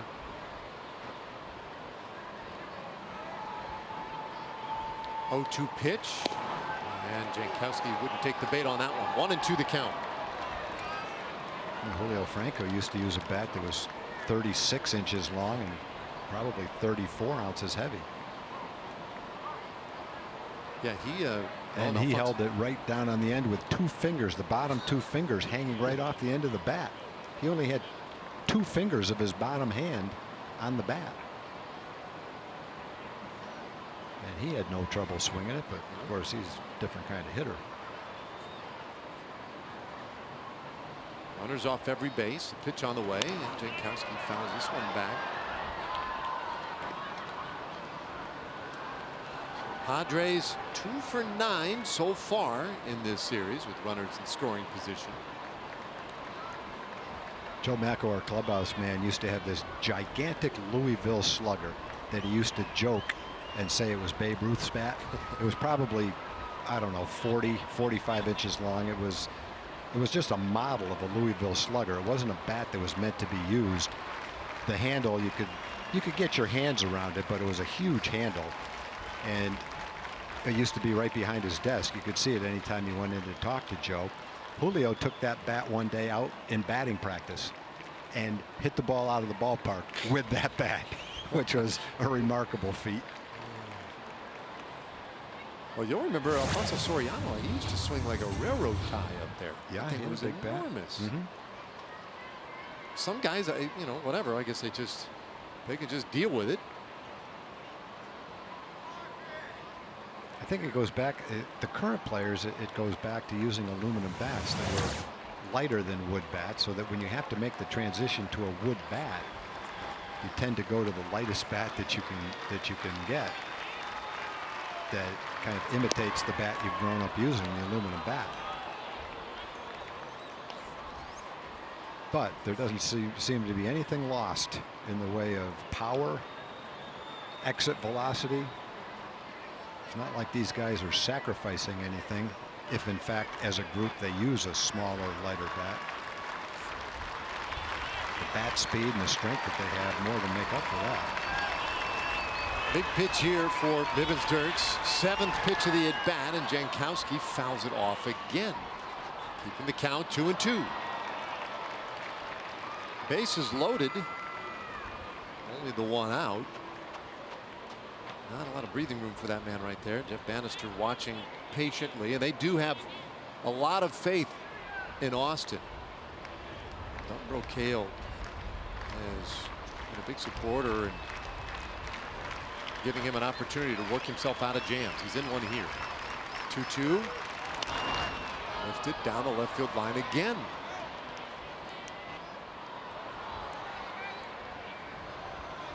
So that will make this a 9-pitch at bat. 2 walks in the inning and a base hit.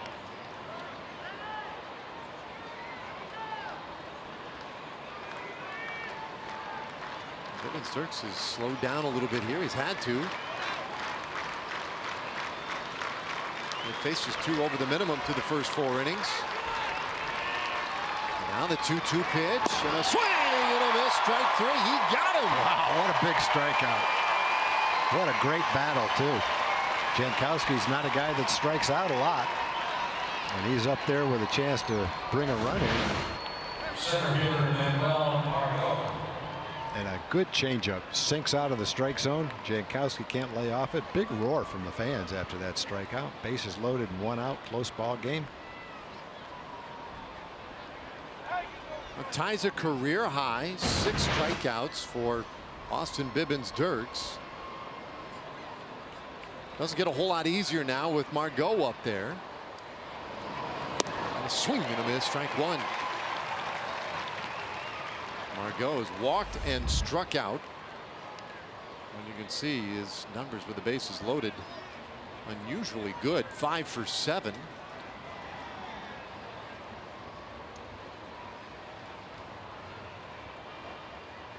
Advantageous spot for him. This will be the 30th pitch of the inning for ABD.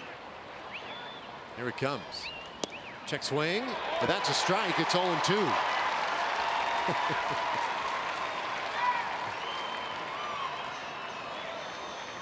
He's digging deep right now. See if he has enough left to post that 7th strikeout and get himself out of a real ugly spot right here. The 0-2 chase pitch, and Margot wasn't chasing. This will be Austin's 90th pitch coming up. Probably his last inning.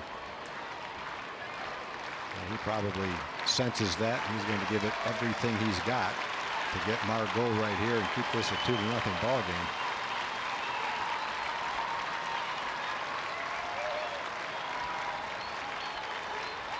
Renfroe, Galvis, Ellis, 3rd to 1st for the Padres.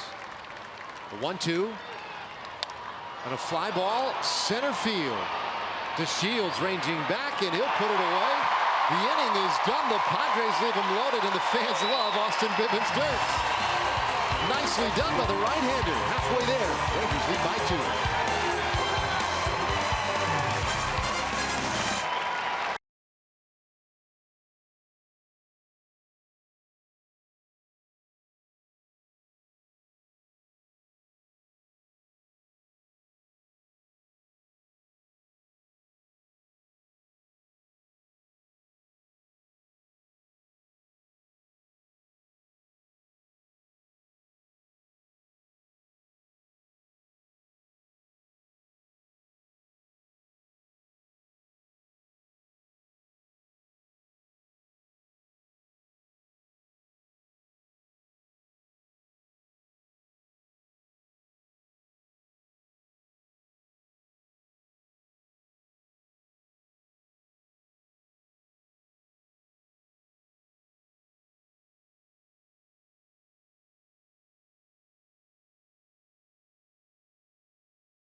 we welcome you back to Globe Life Park in Arlington. Shin-Soo Choo up to the plate and looking to extend that on-base streak to 39 games with this at-bat. And when you talk about Choo, really nothing has changed in his approach during this streak. He has long been a guy who has thrived on routine. Guys joke about how he is always the first one here at the ballpark.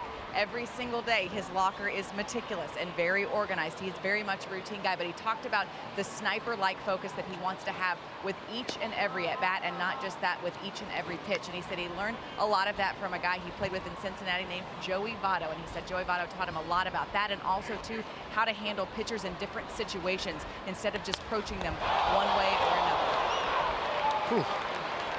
Line right back at Ross. That's how they teach you to hit it right there, but it's an out.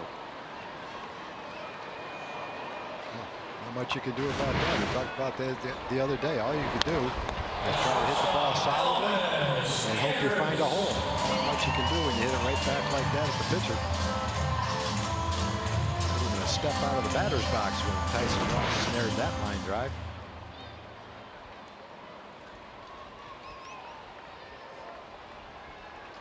One gone here in the 5th inning. Elvis 0 for 2. And he takes off the plate. He is flied out to center, popped up to first. Andrews just came back off the disabled list for that last road trip. It's just his 2nd game at home since coming back healthy. 1-1 the count.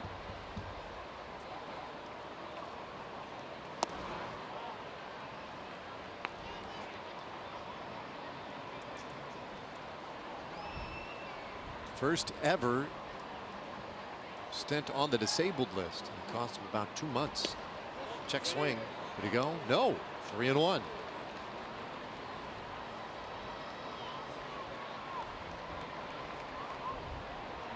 Was the opening day starter at shortstop in 2009 for the Rangers, and a fixture there ever since. Takes a strike. It's a full count. So it was very odd to be without his services for all of May, good part of June, and of course about half of April. Well, Tapper back to the mound. Ross waits patiently. He'll underhand it over to Hosmer. 2 away. Time for a Chevy game break. Let's check in again with Leslie McCaslin.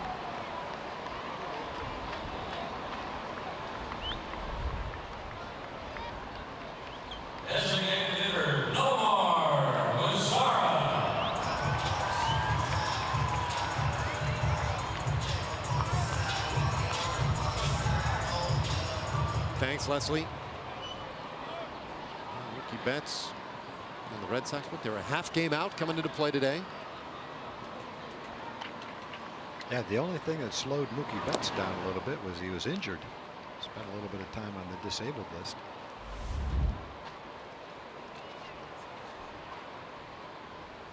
A couple of good lineups there, the Yankees and the Red Sox. Zara's had a nice night tonight. 2 base hits up the middle against Ross.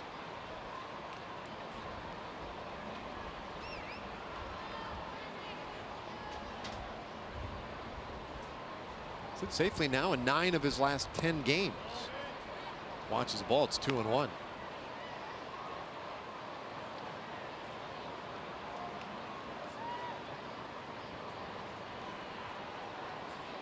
Zara DHing today. Had to lead the game early yesterday with tightness in his left hamstring.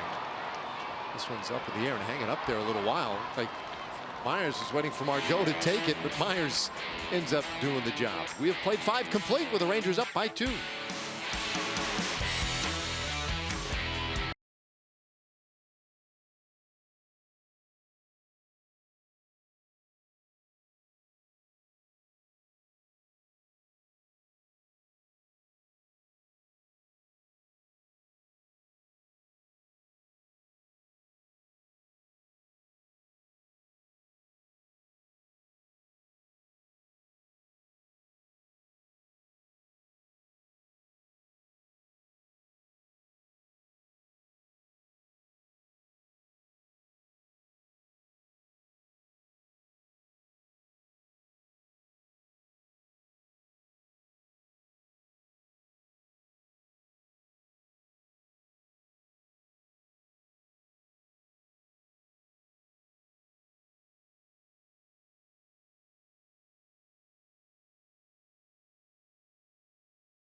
player breakdown. Let's check out Austin Bibbins-Dirks tonight. Mixed up his pitches, got a couple of strikeouts on his changeup, a couple of strikeouts on his slider. Mixed in his pitches very well from different arm angles, sidearm, overhand, a little bit of love after that ball game. 5 innings, only 2 hits, did not give up a run. Pitched out of a bases loaded 1-out jam in the 5th. He walked 4, but he struck out 6. If the moon was made out of cheese, would you eat it? Like the whole moon? Yeah. I don't think I couldn't even eat 2 hot dogs, let alone the moon. Fair enough. That is correct.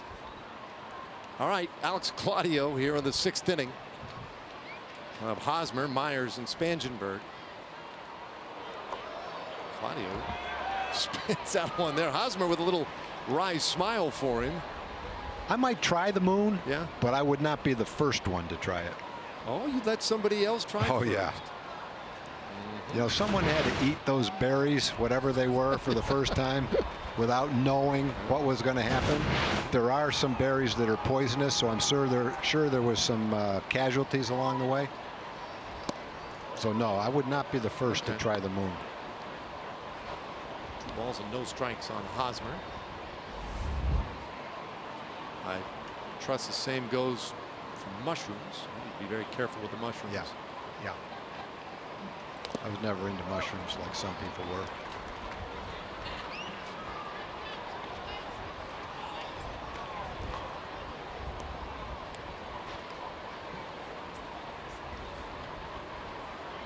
Two and 1 on Hosmer.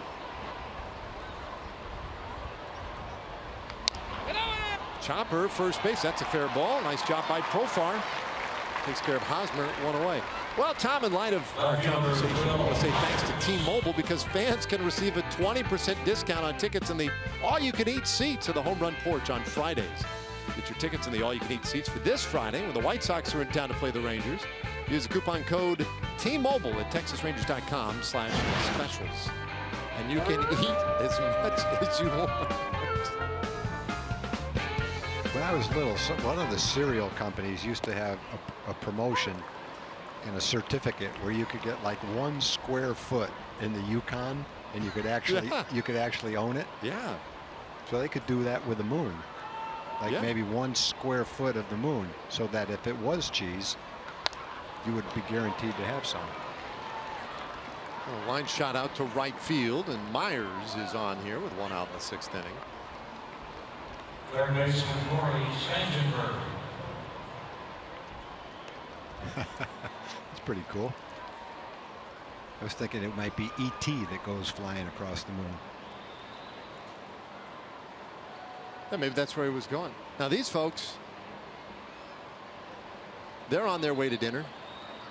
And as Dave Burchett, our director, points out, he says, restaurant review on the moon. Great food, no atmosphere.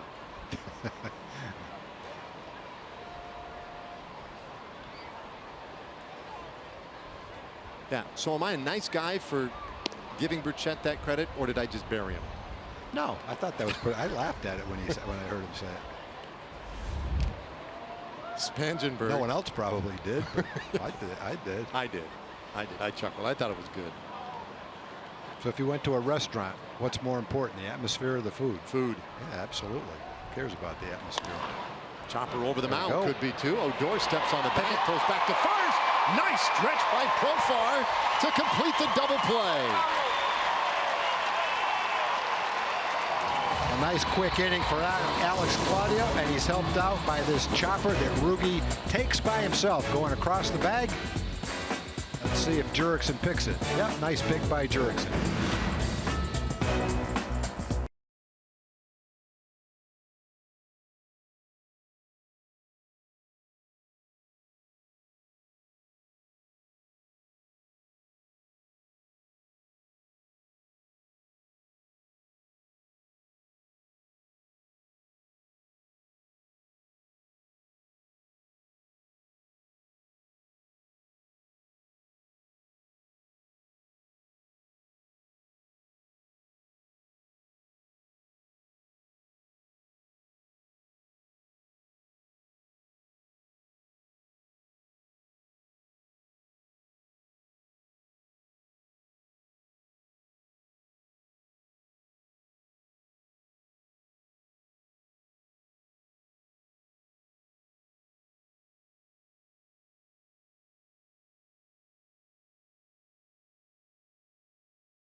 Hashtag hats off for heroes. For each post, T-Mobile will donate $1 to support veterans.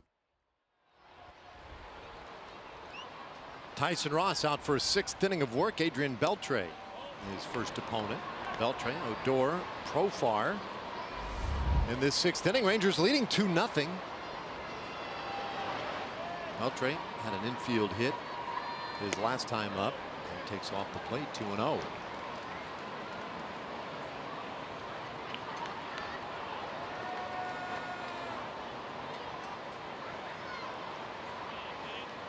Had our eyes on Beltre again recently as he continues to inch his way up the charts, and he's closing in on another great one. Dave Winfield, who we show here in a Blue Jays uniform. You could just as easily show him in a Padres uni. Only 7 back of Winfield.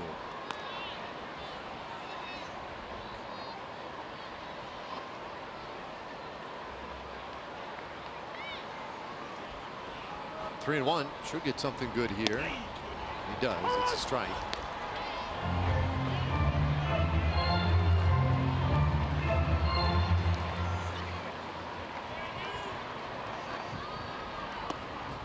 Ball 4. So Beltre is on to start the 6th inning. We were talking yesterday about the great old uniforms of the San Diego Padres, and nobody wore it better than Dave Winfield. 3,110 career hits. Hall of Fame in 2001. And the great thing about Dave Winfield, look at that. Drafted in Major League Baseball, the NBA, the ABA, and the NFL. And I think he was a collegiate high jumper, too. A successful one. That's some kind of athlete. I'm not sure what his position in football was, but I'm guessing tight end, probably. Right?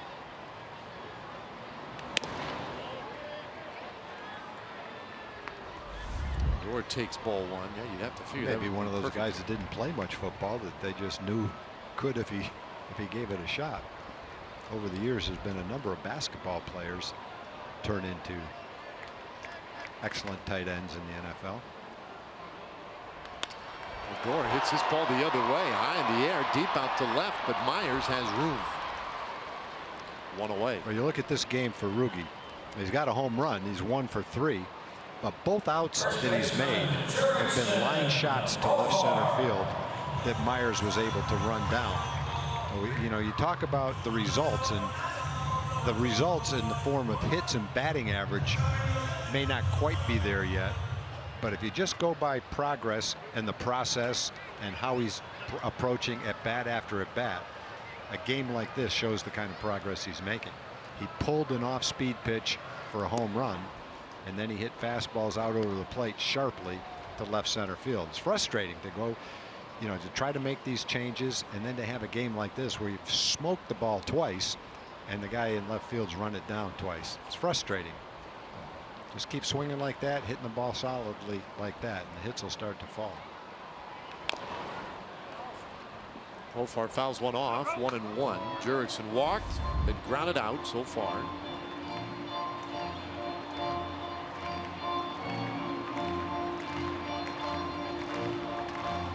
Talked about approach. Shin-Soo Choo, immediately the first name and image that comes to mind, a disciplined approach, but boy, Profar has been right there with him. He has had some great at bats. Fouls this one away, 1-2. And a little like your conversation about Rugen Odor, the results aren't always there for him, at least in terms of base hits. Has a .320 on base average coming in. That's pretty solid. The .236 batting average would leave him wanting, but good power for Profar. 8 home runs. 4th in the league with 4 triples. But it comes up empty here, a strikeout victim in the 6th inning. 2 away. Let's take a look at our 4-game summary and check the Rangers scoring. It's been pretty simple. There's one of the runs. Rugi Odor's line shot to right field to lead off the 2nd inning. And then in the 4th inning with 1 out and nobody on, Robinson Chirinos lofts a high fly ball to right field that just kept carrying and ended up in the back of the Ranger bullpen almost 400 feet away in right field. A 4-game summary, the 2 Ranger home runs, and they stand as the score now, 2-0 Texas. Chirinos will get another shot here. How about that? 27 home runs since the beginning of last year, 6th most among major league catchers. In double digits again this year. He's ahead 2-0. We were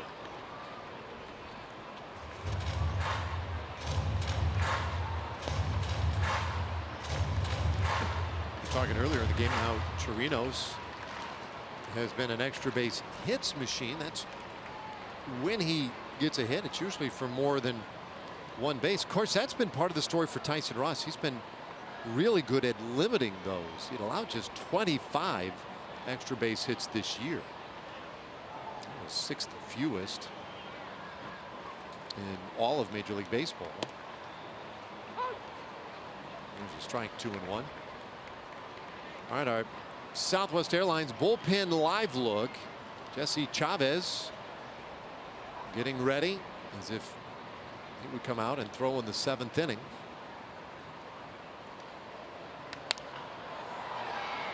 Last night the bullpen came in and pitched 4 innings. Tony Barnett was first, Jose Leclerc, Chris Martin. They each retired all 3 of the batters they faced. Then Keone Keller got the save. He gave up a couple of hits, but he closed out the game with his 19th save. The Rangers are going to try to duplicate that tonight. Austin Bibbins-Dirks went 5. Alex Claudio's gone 1. We'll see Jesse Chavez for the 7th. Ouch. Ross's 90th pitch of the night, right between the shoulder blades of Chirinos. 11th time now that he has been hit this year. And he is on with 2 out in the 6th inning. What is it with him? I don't know.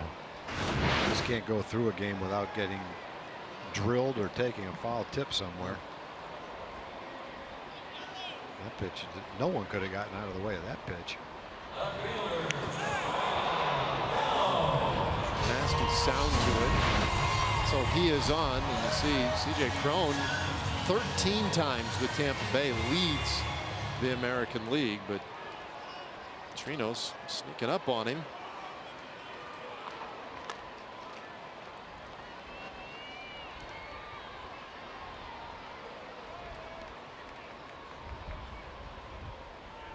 Two runners aboard, and Gallo rips that one foul.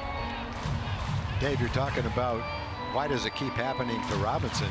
Go back to last night. There's one off the head on the backswing of the bat. There's a foul tip right in the middle of his forehead off that mask that jarred him. And then tonight, going along harmlessly until that at bat gets drilled in the side. Not many games go by without some kind of a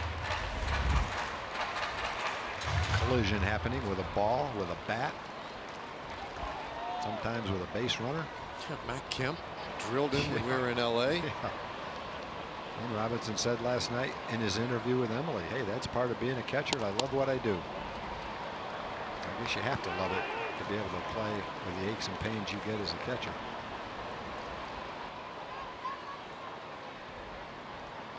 Emily made the point last night after the interview was over that if there is an easier guy to root for than Robinson Chirinos, I'm not real sure who it is. She's right about that. Yeah. Such a great guy. Plays the game the right way.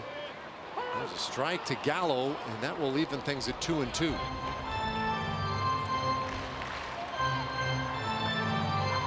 And he's been through a lot this year with his family in Venezuela, and specifically his sister, who was seeking political asylum here in the United States and was awarded that asylum in early June. Full count now to Gallo. That was a great story and a great moment for Robinson Chirinos and his family to get them out of Venezuela and into safety here in the United States. Sometimes we lose track of the fact that these guys are real breathing, living human beings with other issues beyond just how many balls are fouled off their face mask or fastballs hit them in the ribs. A lot going on with him. Yep. He handled it well.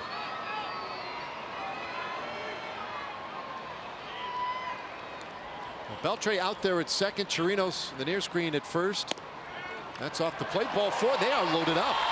So Gallo draws the walk. And Ross, with that pitch count climbing, get himself into a little bit of trouble here.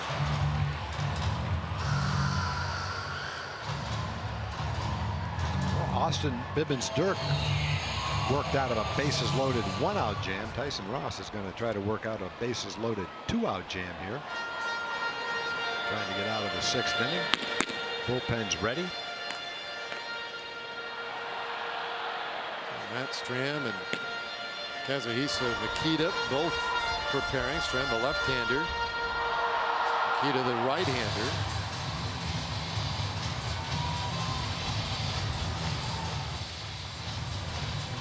Now they are loaded up for Delino DeShields. Rangers have been very good. Look at the last 5 home games with runners in scoring position, hitting .479.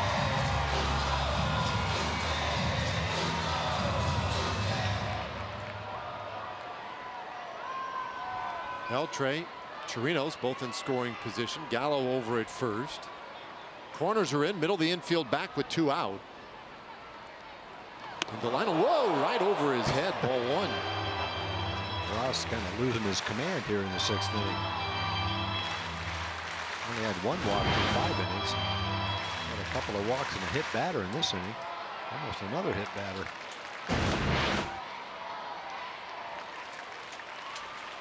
Shields is lined out to short, flied out to right field tonight. Couple of decent swings off of Ross.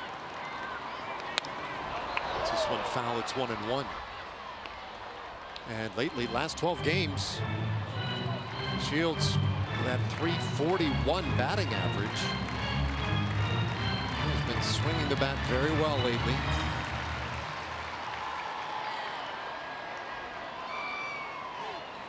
Great spot for him here.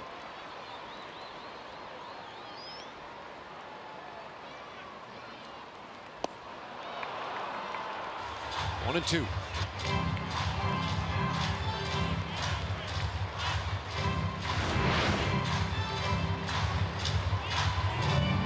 Good slider, maybe a cut fastball.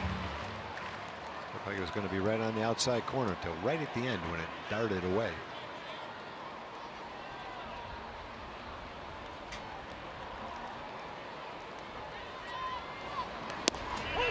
Strike 3 called. So DeShields down looking. Tough inning for him. Tough at bat right there. The Rangers will leave them loaded. And we'll go to the 7th inning. It's still 2-0.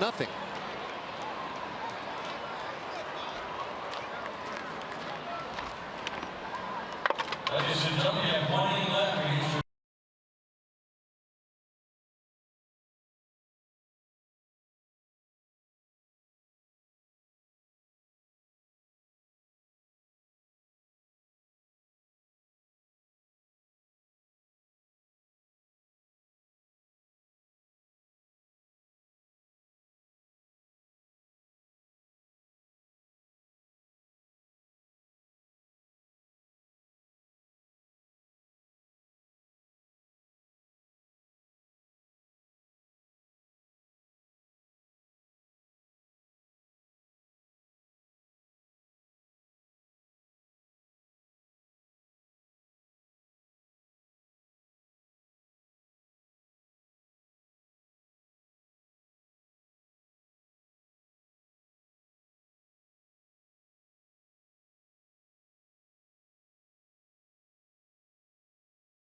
Visit your local Buick dealer.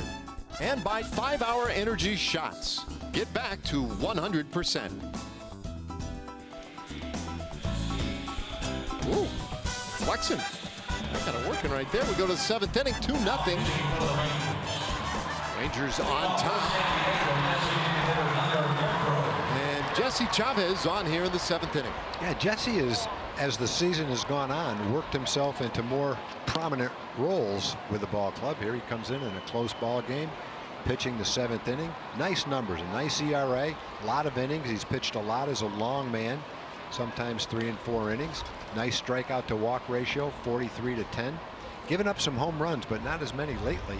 Solid opponent's batting average. Fastball, slider, changeup, and curve, the 4 traditional pitches. Earlier in the year, this would not be a role for him. Setup relief in a close game, but the way he's pitched, he's earned the right to be in a ball game with a game on the line like this. Done an excellent job for the Rangers. Yeah, one of the things that Jeff Bannister has pointed out is with Matt Moore now available out of the bullpen, and with that ability to go long if needed, good point. It's really freed him up to use Jesse in these kinds of spots. Chavez has certainly rewarded everybody. He has pitched beautifully. 1-2 to Hunter Renfroe. Now we've noticed the glasses, and we've wondered aloud about them. And I finally got around or remembered to ask him about those glasses after a game the other day. And he strikes out Renfroe, 1 away. So that's one of those things. We only see him wearing them during the game. We see him off the field, and he's sans glasses. Anyway, what's the deal? What's going on with those?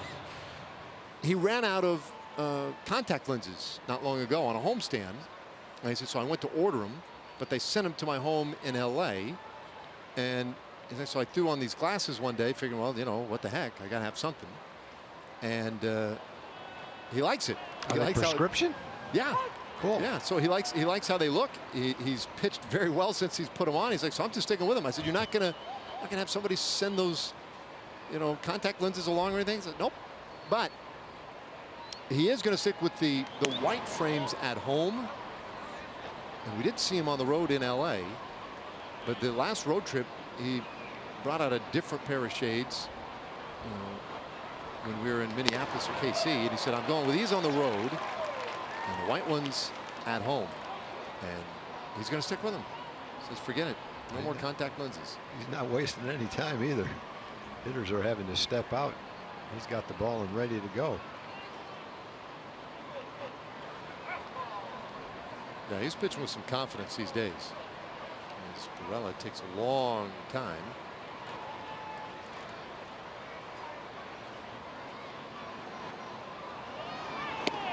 Swing and a miss. Back-to-back strikeouts for Chavez. No, the fastball that he's throwing, the 93 mile an hour that struck out Renfroe, that one to Perella was 94 miles an hour. They actually got a little cutting action to him. Not a lot, but just slight. And that cutting action with that velocity, that's a tough pitch to hit. It's a pitch that made Mariano Rivera famous. And I'm not comparing the two, but the action on that fastball, it's not a straight fastball. In case you're looking for a fastball, try and hit that. Ranger bullpen has really been good. 4 shutout innings last night, 3 runs in the last 19 innings. 2.76 ERA coming into the game, the 3rd lowest bullpen ERA in the major leagues. Away to Galvis, 1-1. Only the Yankees in Houston.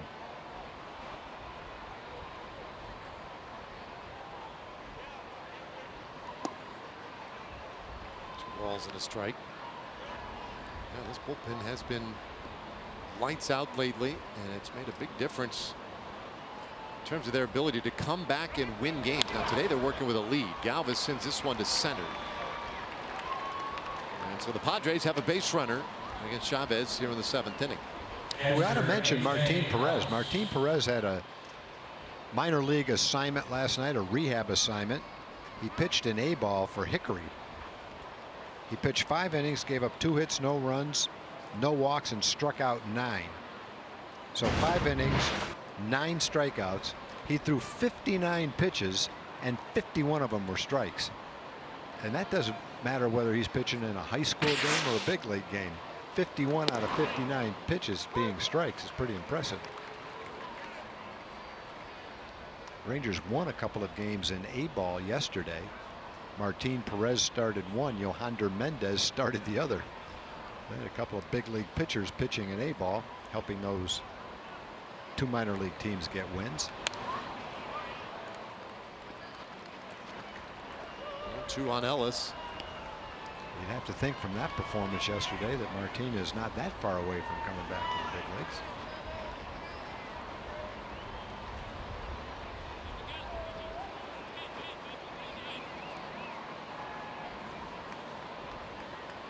Man at first, it's Freddie Galvis. The 0-2 up and away.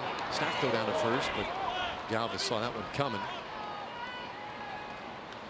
And we're talking about the glasses for Jesse. Those are the road glasses on the left there now. A little less noticeable. Well, that's been definitely style conscious right there. Yeah. Not many people would go to that extreme. Good for Jesse. I told him, you know, some people told me he looks like a skeleton with the white glasses on. Like a skeleton? Like a Halloween skeleton. He's like, yeah, I like it. I think it's an interesting look I've got, right? He's like a little intimidating, so he's kind of digging that look too. How about this, though, Tom? He got a save the other day. I think it was in Kansas City. Pitched the last 2 innings. We were up 4-1 when he came in. Ended up winning it by a lot. He had no idea that it was a save. Yeah, he's like, oh, I thought you had to go 3 innings.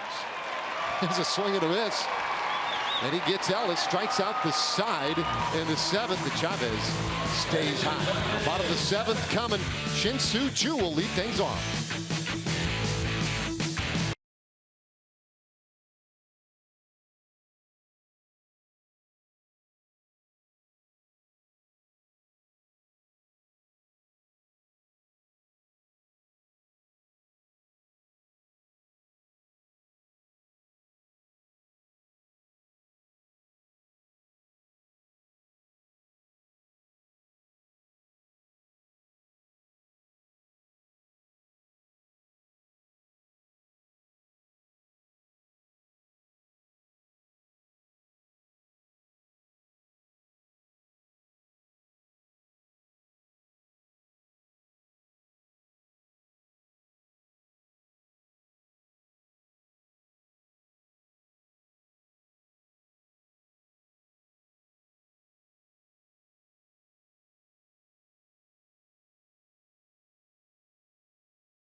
Has come on here for San Diego. Yeah, San Diego's got a good bullpen too. They had a little bit of a rough night last night, but Matt Strom's having a good season so far. 2.28 ERA. Big curveball for strike one to Shin-Soo. He's a guy you wouldn't be surprised if in the next year or so you find him in the rotation with San Diego. 26 years old. Ooh, gets a high strike call, and he's ahead of Choo, 0-2. A curveball, slider.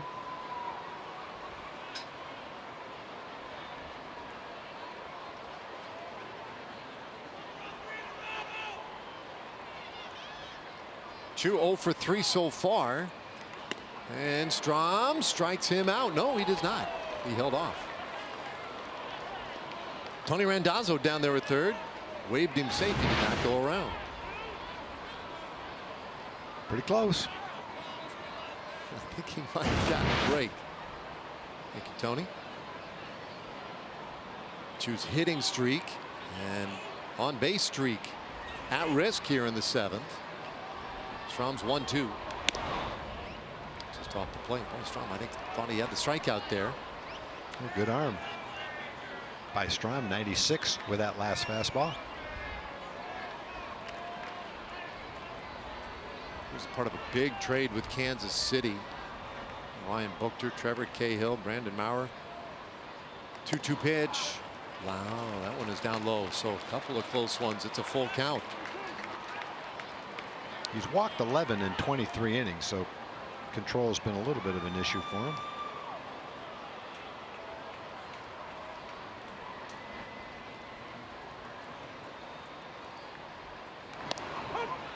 Strike 3 called 2. Watched a couple of good ones and then laid off that one. It was too close. And he strikes out looking. That was a very nice pitch by Strom. Lower 90s fastball right there on the outside corner. Good pitch.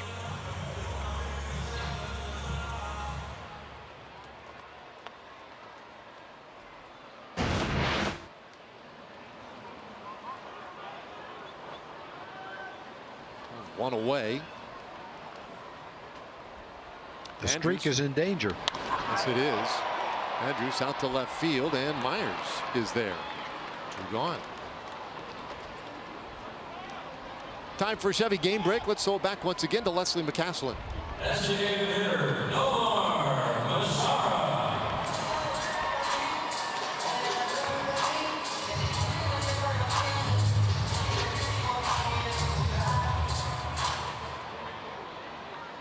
Thanks, Leslie. 2 out here. Strom looking pretty sharp. A little we have seen him in this 7th inning, and now he will deal with Nomar Mazara. Left on left.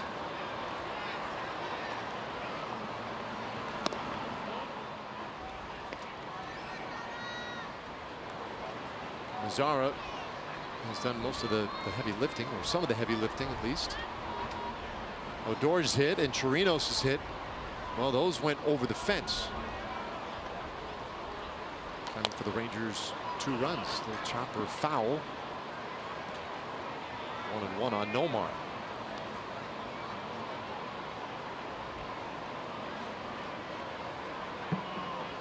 So Strom, we mentioned, may be a candidate for the rotation eventually for the Padres. Obviously really good stuff from what we have seen. They like him quite a bit, and it would be an exciting left-handed arm for them if they're able to stretch him into that kind of a pitcher. Well, he looks like he has the kind of repertoire that would lend himself to being a starting pitcher. Got an excellent fastball, mid-90s from what we've seen today in relief, and then to chew, we saw a good slider and a good curveball. So he's from West Fargo, North Dakota. And there are not a ton of North Dakota natives who have played big league baseball. Maybe one of the better, if not best, North Dakota natives would be Darren Erstad, former Angel. He was from Jamestown, North Dakota.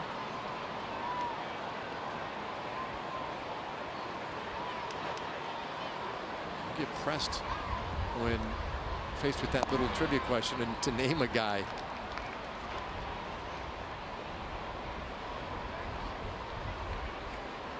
Maris, was Maris born in North Dakota? I don't know. I think a lot of people consider him from North Dakota. I don't think he was born there. So swinging a line drive out to left field, and it drops in, base hit. And Mazara with his 3rd hit of the night. Nice night for Nomar. Not able to run all out, kind of nursing a little bit of a leg injury. He's swinging the bat pretty well. Nice smooth stroke tonight. 3 singles, and against a tough lefty. Mid-90s fastball. Going the other way with it.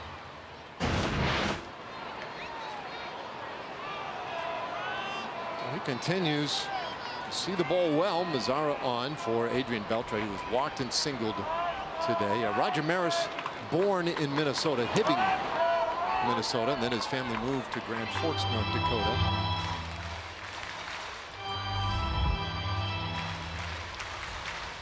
Anyway,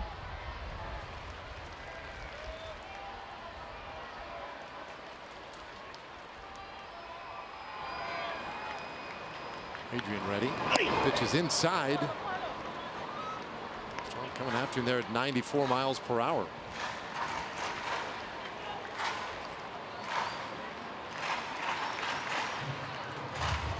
Well, the Rangers have enjoyed the lead all night tonight since the second inning when Odor homered. Chirinos added another in the fourth.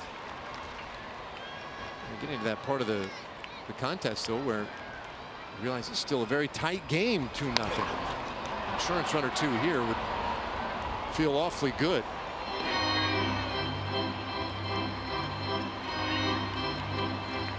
Beltre had the hit early after an 0 for 3 yesterday.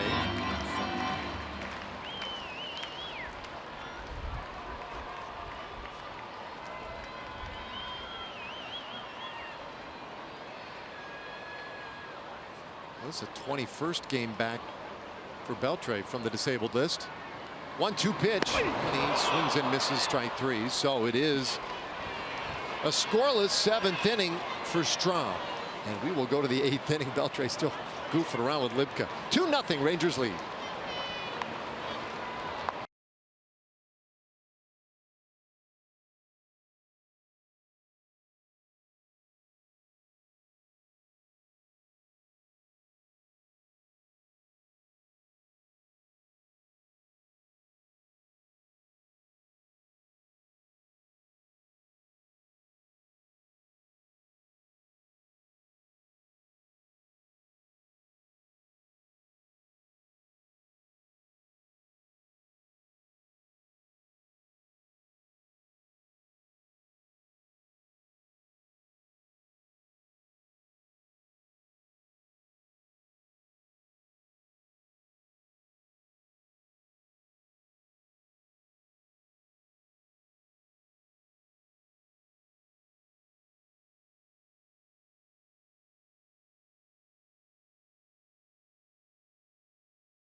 Hidden fees.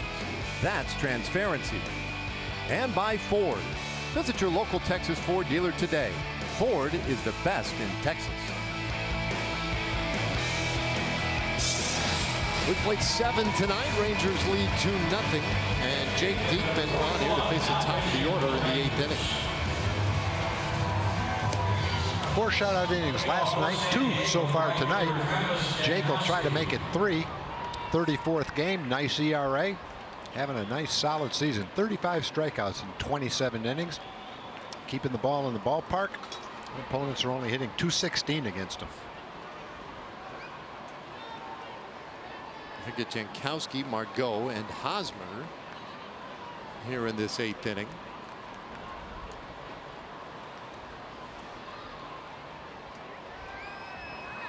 So Diekman, the 3rd reliever behind Austin Bivens-Dirks. He's off the plate to Jankowski, who has a hit tonight, 1 for 3.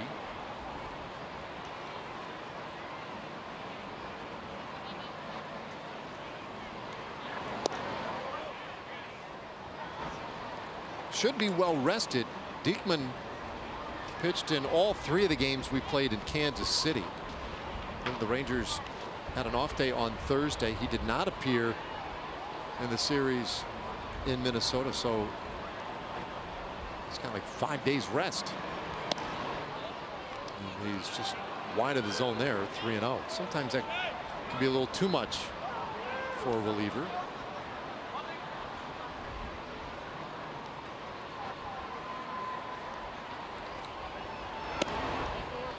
He misses again, so got closer on the last two, but walks Jankowski to start the 8th inning. Well, looking ahead, our Ford probables tomorrow, the final game of this series. Clayton Richard, how about his stretch right now, going at least 6 innings in 9 straight, longest streak by a left-hander in baseball. Mike Minor, his last 3 starts have been very good for the Rangers, the ERA at 2.84. Should have a real good pitching matchup for you tomorrow in the finale. Diekman now to Margot, and finds the strike zone. 0-1.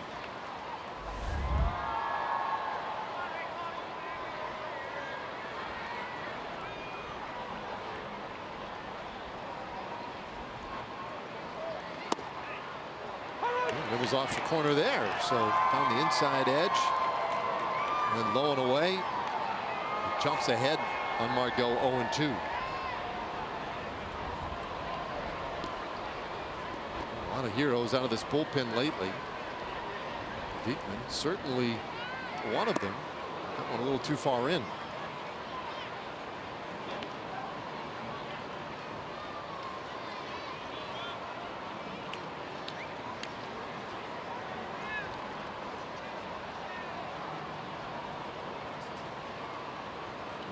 He's allowed just 1 run in his last 11 games. Span of 10 1/3 innings. And the strikeouts have just piled up. That one's a little low, 96 miles per hour. 2-2.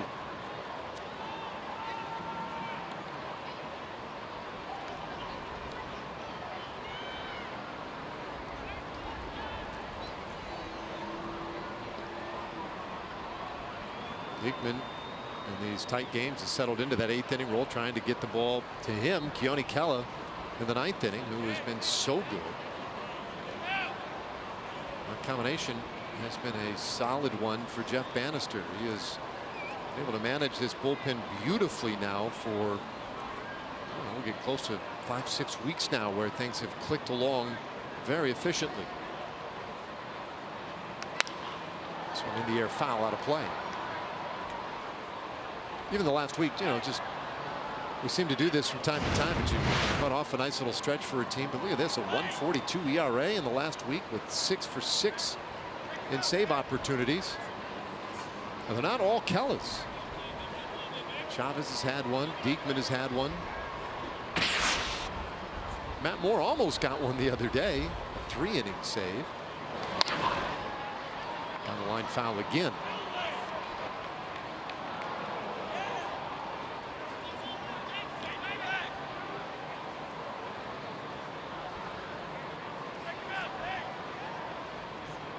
Balls, 2 strikes on Margot, who is 0 for 2 with a walk, but this will be the 7th pitch of the at-bat.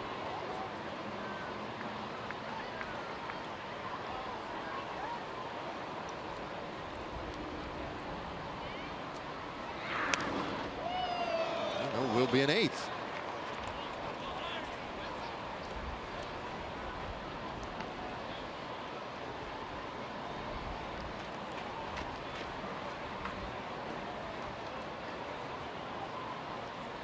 Yesterday, the Rangers took the opener 7-4. We've talked a lot about how great the bullpen was in last night's win.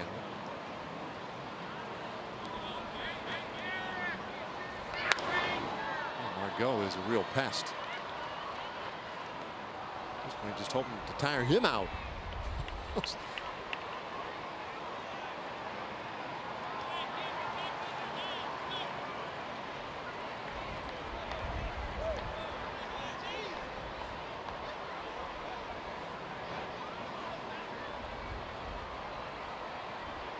Now the 9th pitch of the at-bat.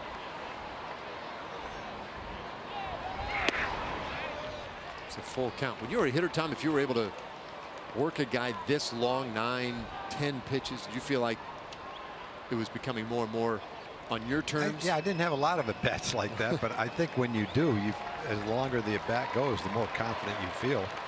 Feel like you've seen all the pitches. You've had a chance to swing at pitches inside, outside, and high. Feel like you can handle whatever he's got. That was a good swing by Margot. He couldn't make contact. He's right on it, though.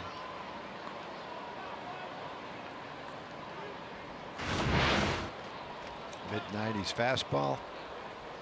Big swing. Came up empty. Yeah, not exactly cutting down with 2 strikes. I make that observation all the time. Nobody does anymore, but it's a pretty healthy swing.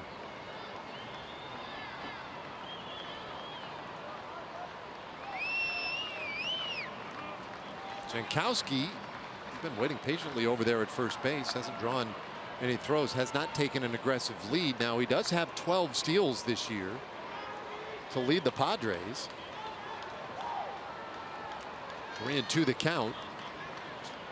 That is not an aggressive lead. He's not going, and now there will be a 12th pitch of the at bat.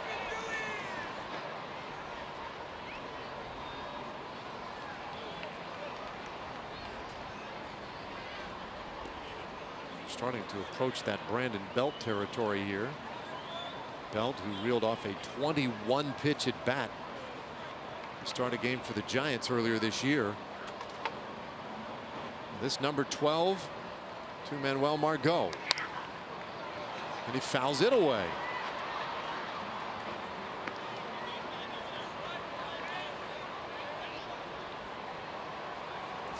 Hey. A while back we were talking about limiting the amount of foul balls you can have. This would be one of the at bats where he would have been out several pitches ago.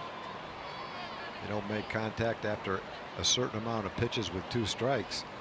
Keep fouling them off. Eventually you're going to be out.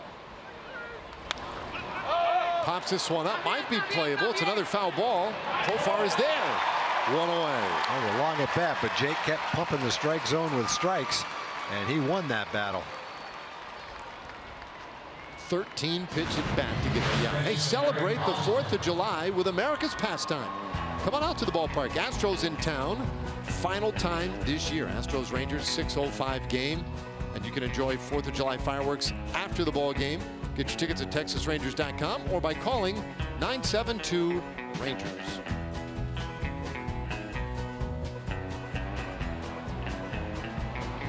That's a week from tomorrow.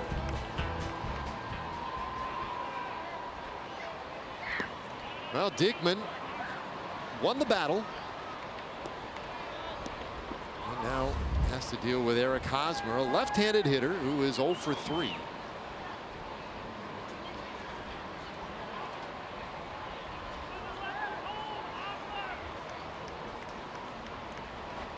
Struck out in the 4th inning. He's grounded out twice. This one in the air out to left center. Drops in, base hit. Around second, heading to third, Jankowski, and he'll get in there. No throw offered. Hosmer with a base hit, and he's put Padres on the corners. No, that was a solid play by Delino. He thought about diving for the ball, but with the game situation, a 2-0 lead, that would have been a little bit risky. So he plays back on the ball. Jankowski goes to third, but if he throws to third, then you risk having Hosmer taking second base, and he would be the tying run in scoring position. So that's the way you play that ball under the circumstances in the 8th inning, just like he did.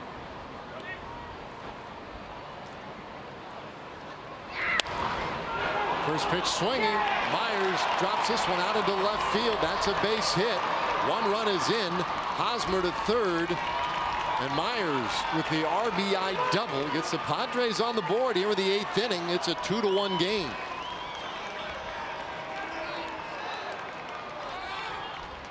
He didn't hit it that hard. Let's see what kind of pitch it was. Looked like a slider down and away. Hit it right off the end of the bat. Way out in front of it. Somehow he's able to keep that hooking line drive barely fair inside the foul line. So a visit by Brocale. Jose Leclerc warming quickly.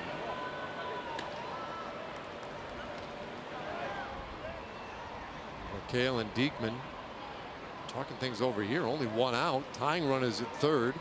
Go ahead run out at second base. And they've already announced the pinch hitter, Villanueva, will come off the bench to hit for Spangenberg. Villanueva got off to one of the best starts in the National League this year. He has slowed down a little bit, just one home run in the month, but his 16 long balls, well, like fourth in the league.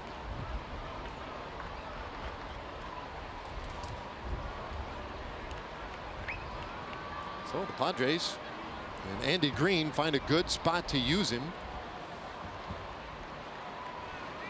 Diekman's first pitch, swinging a high fly ball out to left field. Playable for Gallo. He'll make the catch. Tagging at third is Hosmer. The throw comes through, but not in time. Sac fly to left field, and this game is tied at 2.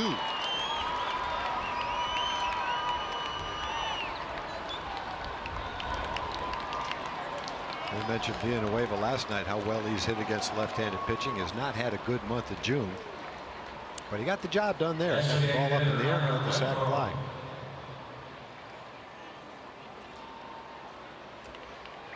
So a new ball game. Myers out there at second base. And here is Hunter Renfroe.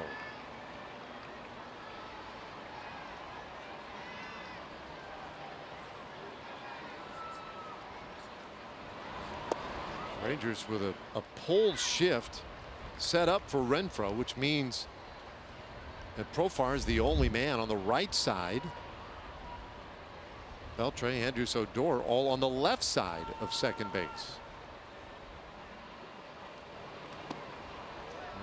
Breaking ball misses in. 2-0.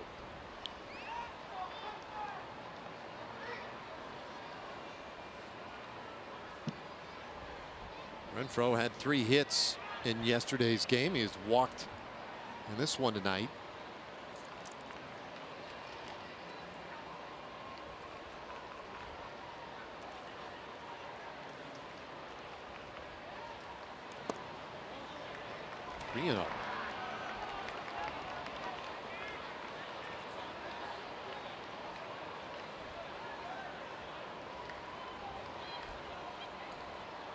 A long inning for Jake Diekman. This will be his 25th pitch. A walk, 2 singles. And there's a strike. It's 3-1. Against fastballs, it pays to throw Hunter Renfroe in. He has hit the ball away very well, but struggled with fastballs in. And there was a fastball in. Based on that chart, that'd be a great place to throw the next one, too.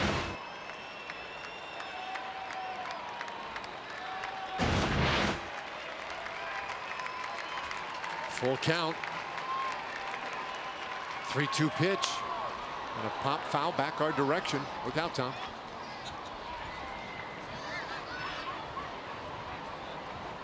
That was close. That's the closest one we've had in a couple of years up here that I can remember. Yeah, that one. Nothing bad could have. Oh, my phone was right there. I should have taken. When I bailed out, I should have taken my phone with me. That was close. This ball hit well. Out to left field. It's going to get down. That'll be extra bases. Padres lead for the first time tonight as Myers touches the plate on the Renfroe double. And San Diego in front 3-2. Jeff Bannister's seen enough.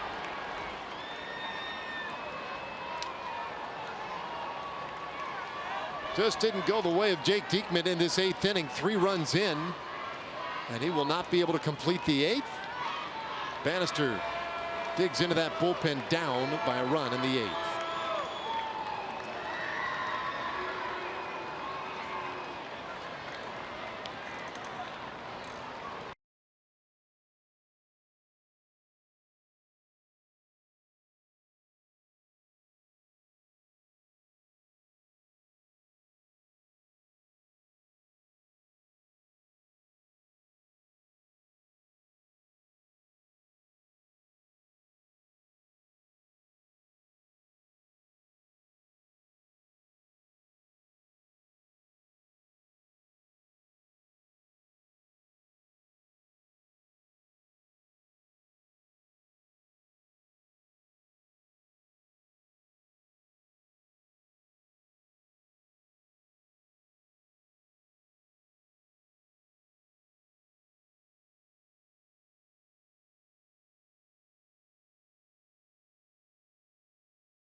Well, the Rangers find themselves trailing for the first time tonight. And Jose Leclerc on with 2 out in the 8th inning. Birella is swinging at the first pitch and hits this one right out to Joey Gallo. 1 pitch and the inning is done. So Leclerc does his job. We'll go to the bottom of the 8th inning. And for the first time tonight, the Rangers looking up for the Padres 3-2.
The White Sox and Rangers get together this Sunday. It's a 2:05 first pitch. And you can pick up this Rangers Raglan tee. Compliments of Hill Tea. First 15,000 adults will pick up an adult-sized tee. The first 2,500 kids will pick up a youth large-size tee. Get your tickets at TexasRangers.com or by calling 972-RANGERS. Kirby Yates, their 8th inning guy, on here for San Diego. Pretty nice year so far for Kirby Yates. 0.84 with the earned run average. 37 strikeouts. Got a lot of innings too. 32 innings. Opponents are hitting 170 against him. If I'm not mistaken, Kirby Yates was the pitcher the Rangers beat in Yankee Stadium. I don't even know, several years ago. It was a game that was raining. Aroldis Chapman couldn't contend with the rain. There was a long rain delay, like a really long rain delay. Hours. And the Rangers pulled that out.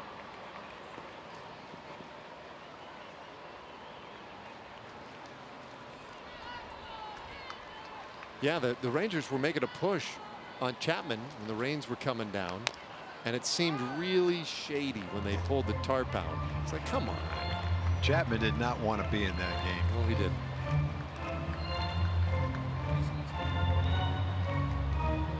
Well, Christian Villanueva came in last inning to pinch hit. He stays in the game at third. Of course, looks like he's playing second at the moment. It's part of that shift that they have on against Odor, and he swings and misses, and a strikeout is how we begin the bottom of the 8th inning. Well, you look at the nice stats that Yates has. A lot of the strikeouts probably come on that pitch. That was a splitter and a good one. You don't face a guy very often. You might know what he has. There's the splitter. You see the fingers split.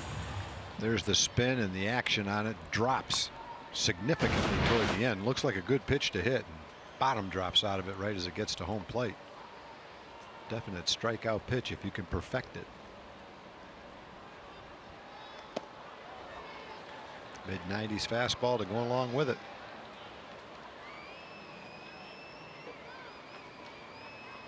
Well, Profar here 0 for 2 with a walk.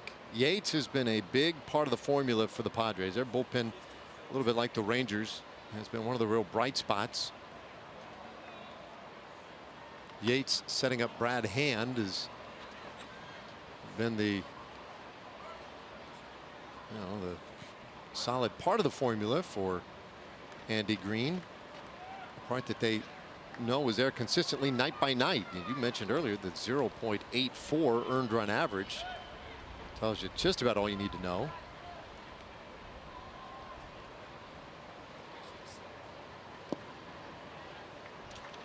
One and 2 the count. Yates trying to protect this 3-2 Padres lead. The Padres got all 3 runs just a moment ago in the top of the 8th inning off of Jake Diekman. Jake could not get through the 8th. Profar swings and misses strike 3. So back-to-back strikeouts. 2 away here in the 8th inning. Time for a word from our friends at Kia. At Kia, get America's best value backed by a 10-year, 100,000-mile warranty.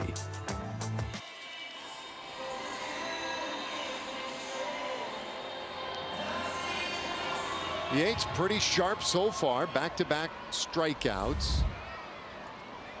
And now gets a look at Robinson Chirinos.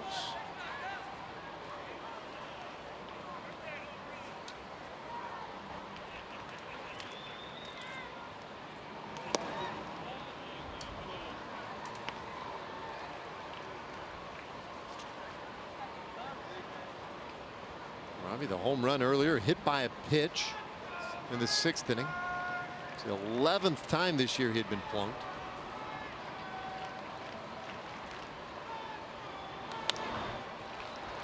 Pops this one up. Out of play. 1-1. That's the 3rd pitch that Yates throws, a slider. Hung that one a little bit. Didn't get that one where he wanted it.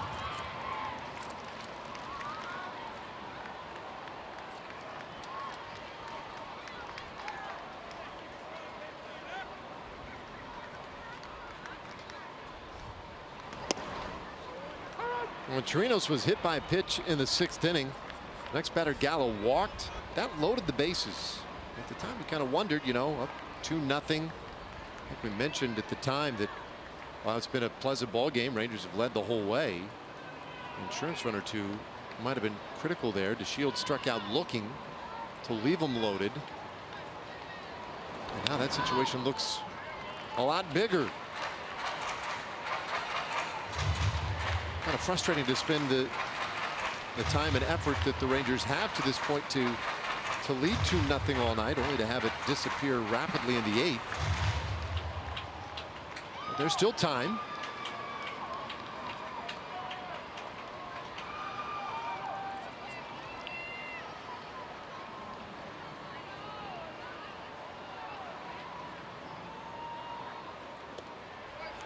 Two and 2. Yates was a waiver claim off the roster of the Angels. Nice pickup.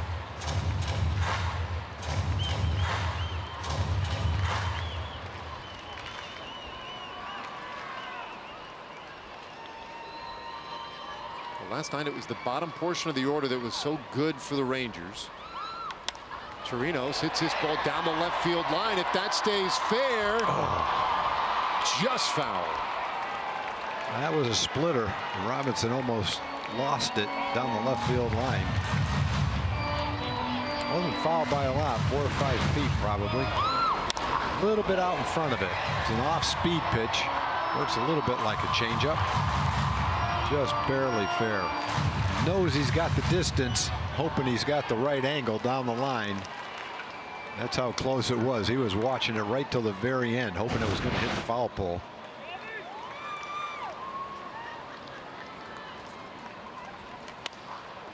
It was another catcher who famously did something like that, but was a little more aggressive in waving it fair.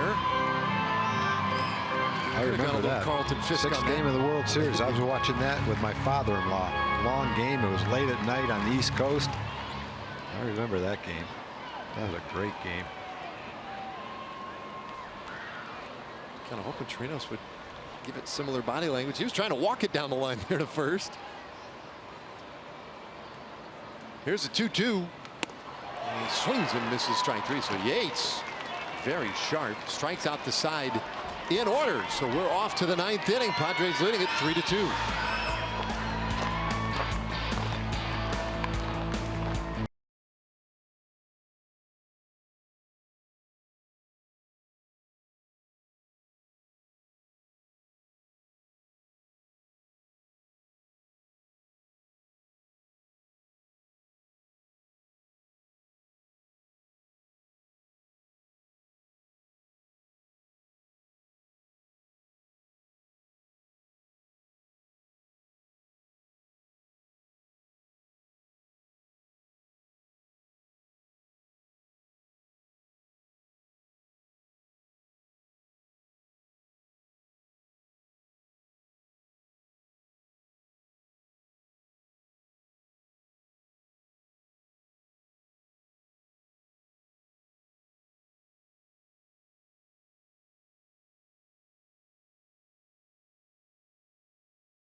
Jose Leclerc threw one pitch in the 8th inning to get that final out.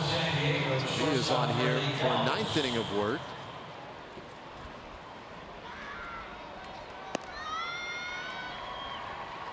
The hope was, of course, that we would be watching Keone Kela.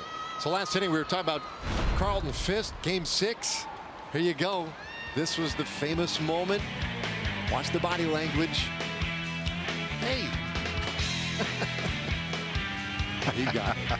No high def back then.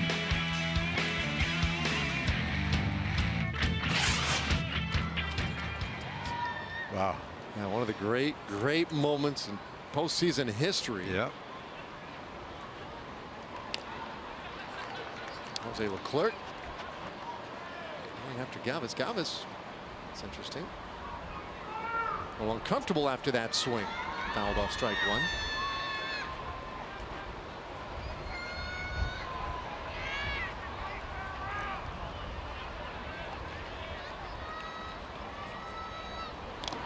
Now, did you have strong rooting interest in that game when you were watching? I was rooting for the Red Sox for sure. Rooting for the American League, no matter who was playing. My father-in-law is a Red Sox fan, though. Most people in New England are.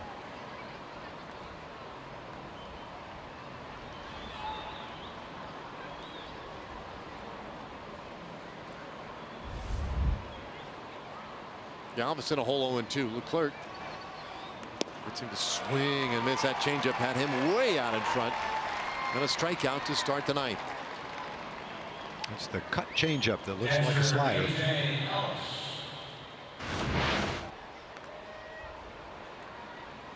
And he swung at it like it was a changeup, way out in front of it.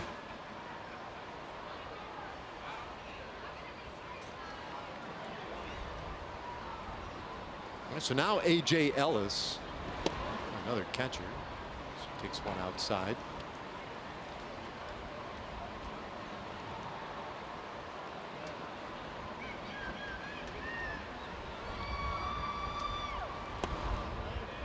Two 2-0. Well, Leclerc has pitched well, big part of this bullpen, and needs to keep this a one-run game. And Emily, he was the talk of the clubhouse today. Yeah, and it's so fun to see guys like him do well, thrive, and then get the the praise of their teammates. And then just to see him react today when I informed him of what Tony had to say about him, he just couldn't believe it.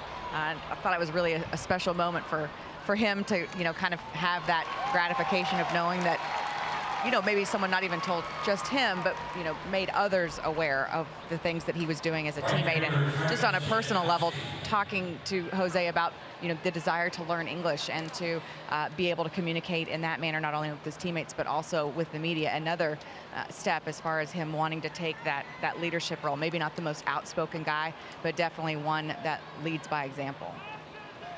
Well, what a transformation from last year to this year. Stuff is the same. Last year he had dominant stuff, just wasn't able to command it. Didn't have the same confidence that he's developed. I'm sure the confidence comes with some of the success that he's had, but much more mature, much better command of the same dominating stuff. Now he's got the results to go along with it. 2 outs and the base is empty in this 9th inning. Travis Jankowski takes low, 2-1. Aloha, Mr. Hand. Brad Hand, the left-hander, their closer, warming up out there. 2-2.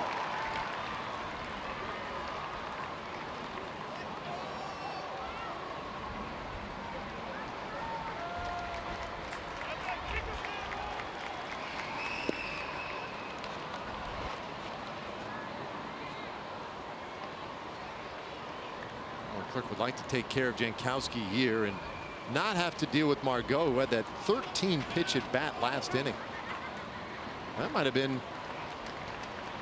a real key to that inning. He ended up popping out.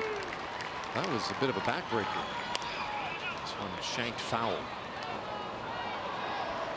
When you go back and look at that 8th inning, you'll note the sac fly and the double by Will Myers, but Margot in some ways set things up with that 13 pitch at bat.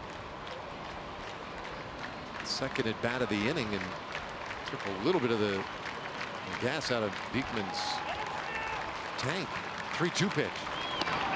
Look good. Strike 3 called. Beekman with his second strikeout of the inning.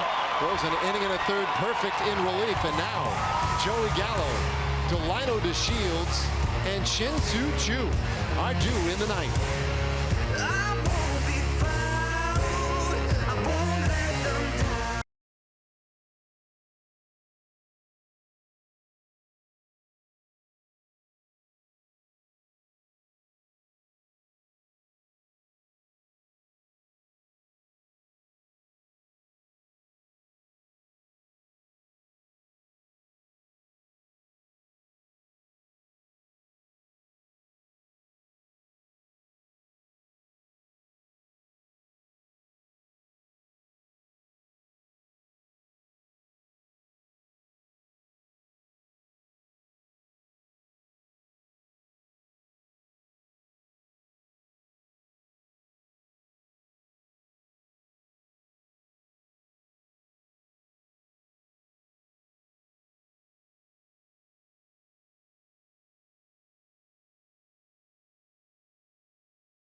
Game edition of Rangers Live presented by FiOS by Frontier.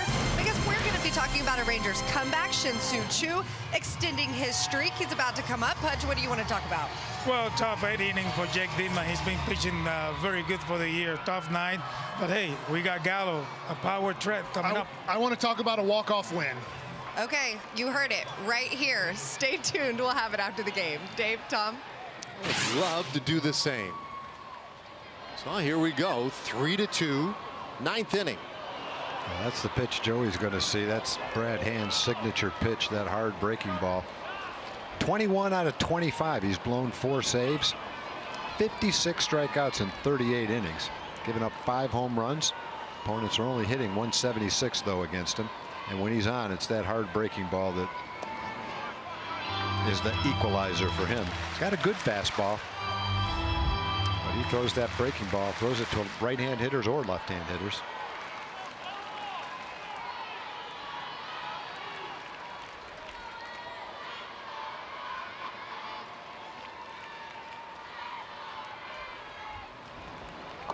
Way outside. 2-1 the count. Brad Hand has been very good for the San Diego Padres.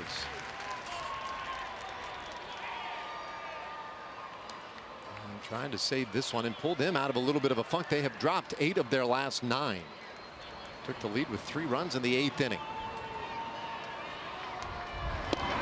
Turns away from a strike. It's 2-2. Joey has been struggling lately. 0 for 2 with a walk today.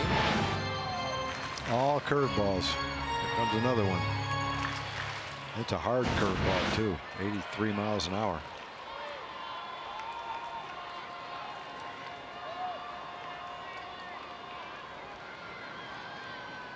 Two. A swing and a miss. Strike 3. So Gallo strikes out, 1 away in the 9th inning. The Padre bullpen is coming in and dominating. That's 5 straight strikeouts. 5 straight curveballs from Brad Hand. Gets the job done to start the 9th inning. It brings up Delano to Shields. Rangers trail by a run in the 9th. Delano's 0 for 3. 6 of the 7 outs by the Padre bullpen have been strikeouts.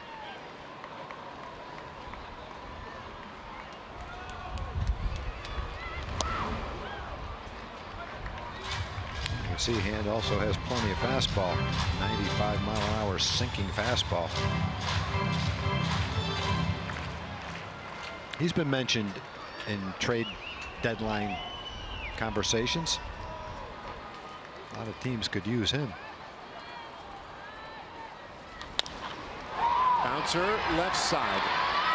Galvis goes out to Shields, 2 away.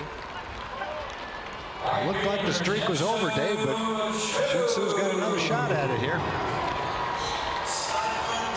Well, we didn't know whether or not he would get that shot. Now, not dramatic the way in which he gets to the plate with the 9-game hitting streak, the on-base streak, 38 games on the line here. It was this very same day, June 26th, in DiMaggio's streak, when at the end of a ball game against the St. Louis Browns, it didn't look like he was going to get up. He was due up 4th in the 8th inning of a game they were winning. There was a pop out, like a walk, and I'm trying to remember the guy's name.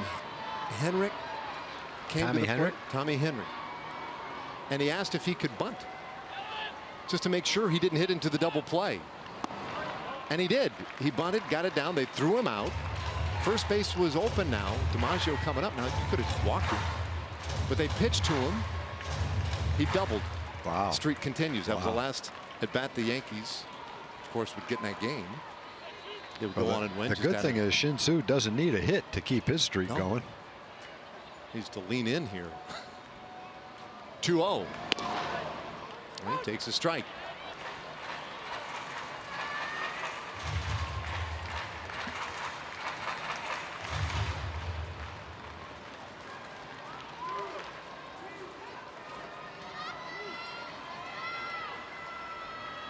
Gosh, that was almost 80 years ago.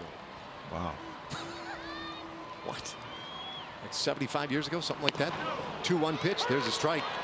2-2. Powered 295, 96 mile an hour fastballs right down the center of the plate. And if you're Shin-Su, in the back of your mind, you've got to think in a 1-run game, he's going to try to use that curveball to get me out. Instead, he went with 2 fastballs. He's watched strike 3 twice tonight. The 2-2. Shoots this one over short. That's a base hit. And Chu keeps the streak alive. And he also keeps this game alive. 39 straight. Let's take a look at the pitch by pitch of that memorable hit for Shin-Soo. Brad Hand is going to start him off with a couple of breaking balls. A little bit outside. Fastball a little bit low. 2-0. Then a fastball for a strike. Fastball for a strike. 2-2. Comes with a curveball. And it's a good one. Down and away. Shin-Soo stays with it and serves it right over short to keep the streak alive. Little 10-game hitting streak. But the on-base streak hits 39, ties Julio Franco. 4th in franchise history, 4th longest. He is out of the game. Ryan Rua checks on as a pinch runner. Rua is the tying run. Yeah, I guess the reality of it is. Chopper, left side, that one is through, base hit. And Rua gets into scoring position. We're probably hoping that he didn't get a chance, because to get the chance he would have to hit in the bottom of the 9th and the Rangers would have lost their lead. Yeah, that's true.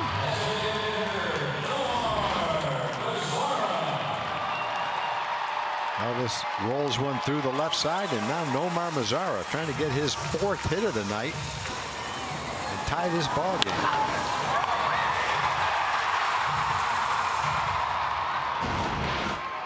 Last night the Rangers had to come from behind to win. It was their 11th come from behind win, in which they had trailed by multiple runs in their last 30 games. They've had some really dramatic finishes.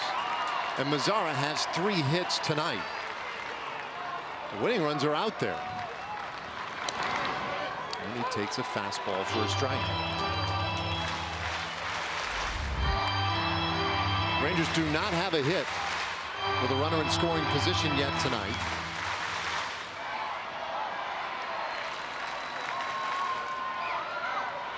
Rue is the tying run at second. Andrews the winning run at first.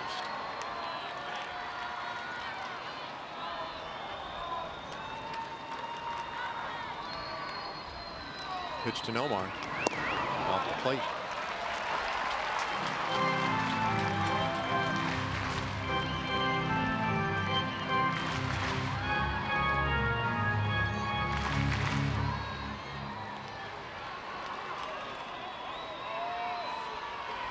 Hand started it with 2 quick outs, but it's created a little excitement in this 9th inning. Long set. It's 1-2.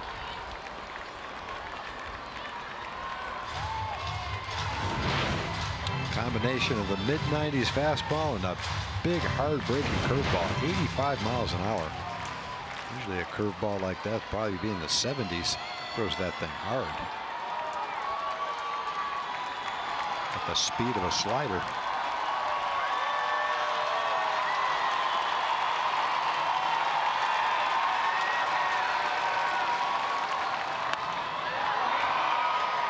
Nice job by Nomar. After that big curveball, Hand comes in with a 95-mile-an-hour high fastball, trying to get him to swing at a high pitch.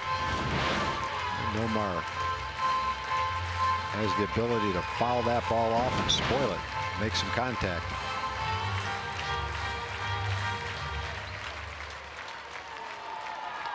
Hand's last save opportunity was in San Francisco this last weekend. He blew that one. In danger of blowing one here. 2 men out there, the 1-2 pitch. Here it comes.